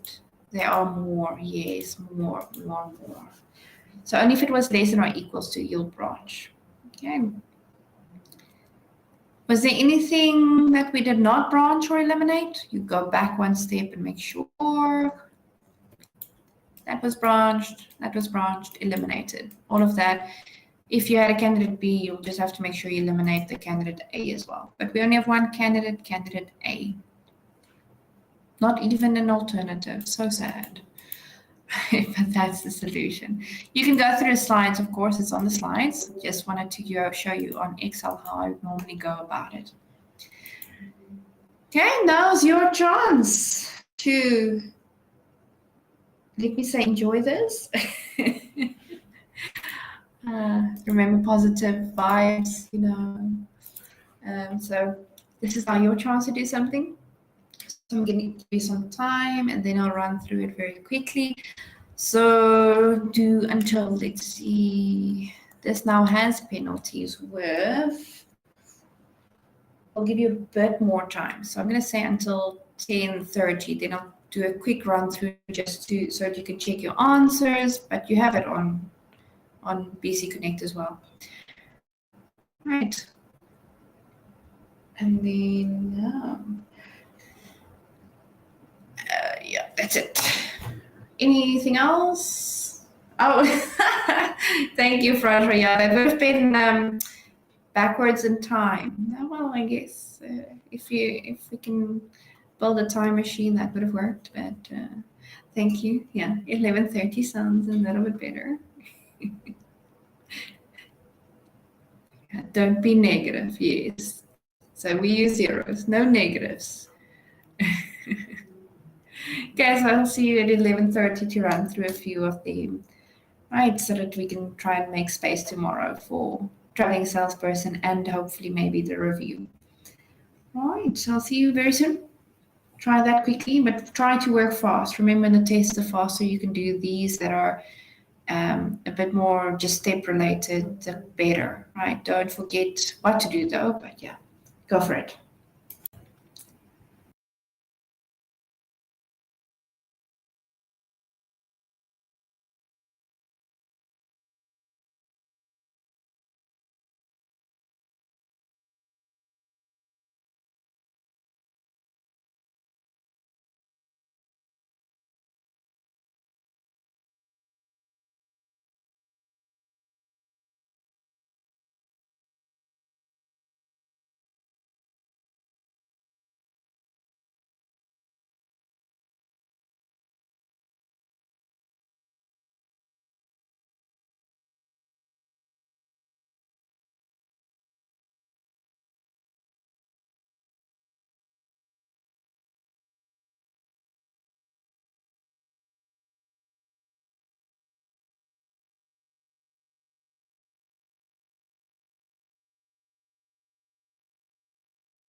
Okay, I'm back. I just wanted to see if you guys hear me.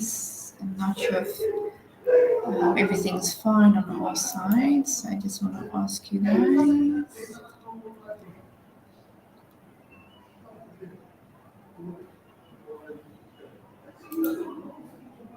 Okay, cool. Let me just go and close this one.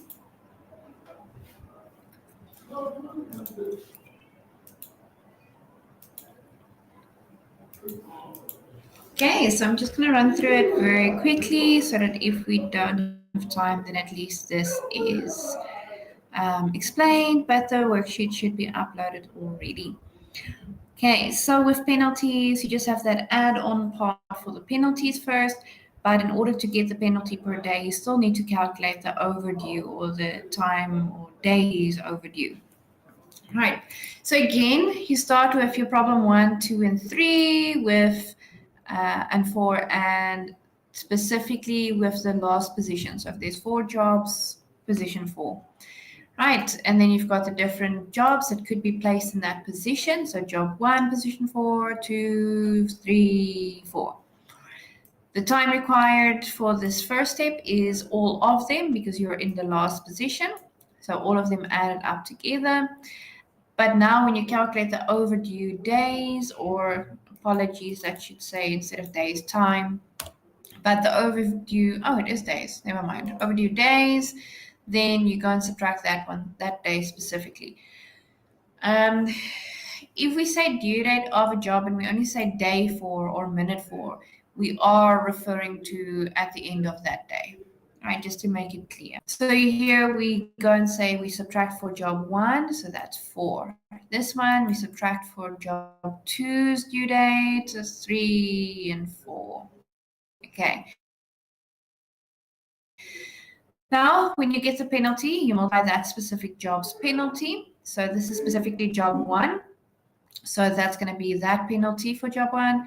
Job 2 is penalty over 5. Job 3 is penalty over 7. And that's a 2 for job 4. So you multiply it to make it per day. So usually it's going to be per day. I mean, if the penalty was not per day, you would not even need to know how many days they are overdue. So it will be per. Let's see. It could change maybe to for every 2 days or something. Then you just have to calculate correctly. So 10 days for every 2 days is going to just be 5 days times the penalty, right? Just to make it clear. It doesn't have to always be straightforward. So from these, we choose the smallest one. So that would be the 7. So problem 3 would have been branch first. Okay, that becomes 3.1, 3.2, 3.3. From there, you do the time required for the jobs left over. So if that problem is chosen, it's job 3 in position 4. So job 3 is done. So you're left with job 1, 2, and 4. So when you add the time required is for job 1, 2, and 4. Then specifically subtract that specific job, due date, multiply with that job's penalty, add it to the previous penalty. And you do that for all of them. Now out of these, I go with the smallest, which is 15. Now I'm branching from 3.3, so 3.3.1 and 3.3.2, so these. Okay, do the same thing, job 1 and 2 is left after branching from those. Okay, branch from one of them, you'll get candidate A. Now from candidate A, the value is 50. So you would work backwards. So when you go back, you'll see this one we branch from. That's why the star is there.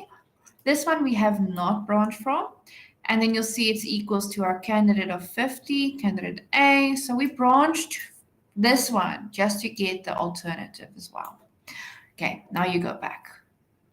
Now I go and I say, okay, this one is larger than that 50, so immediately it's eliminated by candidate A. But now this one, we have not branched this one. We branched from 3.3, but this one is less than our candidate, meaning we have to branch this one now. So do you see why it helps to have all of this here? So it comes from problem 3, which has 3, 4. So job 3 is done, and job 1 is done if I branch from this one. So we're left with jobs 2 and 4. So here you'll see job 2, job 2 and job 4. Right, so the time required is just for job 2 and 4 that you add. That's where this comes from. You subtract for the specific job, which job 2, this one is job 4. Multiply that specific penalty for job 2, and this one's going to be the penalty for job 4. Add the previous penalty. So now you have to be careful. This comes from problem 3.1. So I have to go to 3.1 and add that penalty to get the next total penalty. Okay, so immediately I see this one is larger than 50, so eliminate by my candidate. This one's still smaller, keep on branching. When you finish branching, you'll see it's larger than a candidate, so eliminate. Okay, we go back more. So now we're done with all of these. We now go to the original problems. So I can immediately eliminate this one, which is higher than 50. But sadly, there's still problem 4 and problem 1 that's less than 50. So choose the next smallest. So problem 4 would have been the next one you go with. So problem 4, you branch, you say, okay, it's job 4, position 4. So I have job 1, 2, and 3 left. Okay, job 1, 2, and 3 left. Calculate those time required. Each overdue, each penalty, and the previous penalty. Immediately, I can see one of them is eliminated by candidate A because it's higher than 50, but the other two are still smaller than 50. So go with the smallest one. Okay, so that's my smallest one. I branch from that one first. So you'll see here, that's what I went with first. Branch, branch, branch, branch, branch. You get 47. Now, 47 is candidate B, but it's also now the better solution because you're trying to minimize, and between the 50 and the 47, this one is better. Right, so we take off 47. That's now candidate B. So you immediately go to candidate A and you say, out, because now we've got something better. Okay, go back. Now I'm going to go step by step. So I go back once. I see, oh, okay, this one can also branch. It's less than or equals to, in this case, 47, my new candidate.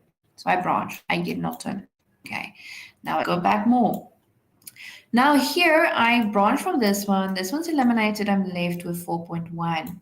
It's less than 47, so we have to branch. That's where these came from. Have to branch. First one is higher than 47, eliminate. Second one is lower, so we have to branch that one. So these always help me to know where does it come from, which jobs were already complete. So job 4 is complete, job 1 is complete, job 3 is complete. So you still have job 2 left, and now it's position 1. Okay, calculate. You'll see this is not better, so I eliminate immediately. So even though it's fully, you could have said candidate C, but it's quite pointless because, I mean, that's not better than what we have. So there's no point actually to call it a candidate because it's not better. But you could have said candidate C to say it was fully branched. It's just the final answer was not the most optimal. So that's also something you can say. Right, so going back up, we see, okay, we go back up to this stage. So now we went from this one as well. Okay, go back. This is still left to branch, and sadly, it's still less than 47, sadly. So branch, right? So this is problem 1, which is job 1 in position 4, meaning job 1 is done. So you're still left with job 2, 3, and 4. You add those times required to each. Luckily, this one is eliminated because 80 is done. But take note, it's eliminated by candidate B because that's now the one that you're using to check. Right? Because it's better than candidate A. So you now eliminate with candidate B. I'll ask you which one, so you have to know and follow the steps. Doesn't matter what I ask you, you have to follow the steps. Otherwise, my questions might anyway not make sense to you if you don't follow what you should. Okay, going from there, we see these are both less than 47. Go with the smallest. So this one. So that would have been branched. One eliminated, sadly, still smaller. Okay, branch. Immediately we see it's not smaller than 47. Eliminate. Go back. Now it's this one. Sadly, eliminate, but there's still one more to go. Eliminate. Right, so candidate B would have been the best with a value of 47. But it's very important that you take note, it's not just about the final Z value, it's about taking the correct steps. So that you don't miss the correct solution, so that you also get all the alternatives, so that you know what was eliminated with what. All of that is very important, especially for the test. But it's just part of seeing that you know how to do the algorithm. Because an algorithm is steps. It's not about the solution necessarily, because you won't normally do this manually. So you need to set it up manually, and then from there on, you don't do it anymore. But if you made a mistake, then whatever system you used will not work all the time, right? Candidate A, 50 Rand or 5,000. Yeah, so at the end, you just go back and check. So because the penalties were in thousands, you just then multiplied with 1,000. That is 100% yes, but it's 47 though. Candidate A is 50, so 50,000. And then candidate B is going to be 47 times 1,000, so 47,000. Right, so you multiply back this 3 zeros, in this case, 1,000. That's a good question. Thank you for asking that one. But it's going to be 50,000 because it was 50 and then 50 times 1,000 and then 47,000. Right. But thank you for asking that. That's 100%. Yes. Please do that. Yes, yes, yes. Okay. Any questions? Any other questions? While I give you a chance to type that, so tomorrow I'll run through the exercises for traveling salesperson, just make sure, and then we'll run through the machine scheduling again if there's time. Otherwise, I'm going to spend time more on the review of class test 2. Just check the announcement who you had to contact with regards to that test. I don't see anyone typing. So yeah, that's then it's for me today. I'll see you guys then tomorrow. Please go do this slowly if you made mistakes. Go check where did you make mistakes. Thank you, Joe. Yes, Mr. Chatini will be the person to contact. I think he said Teams, not email. I like email, but yeah. But bye everyone. See you then tomorrow. Same time.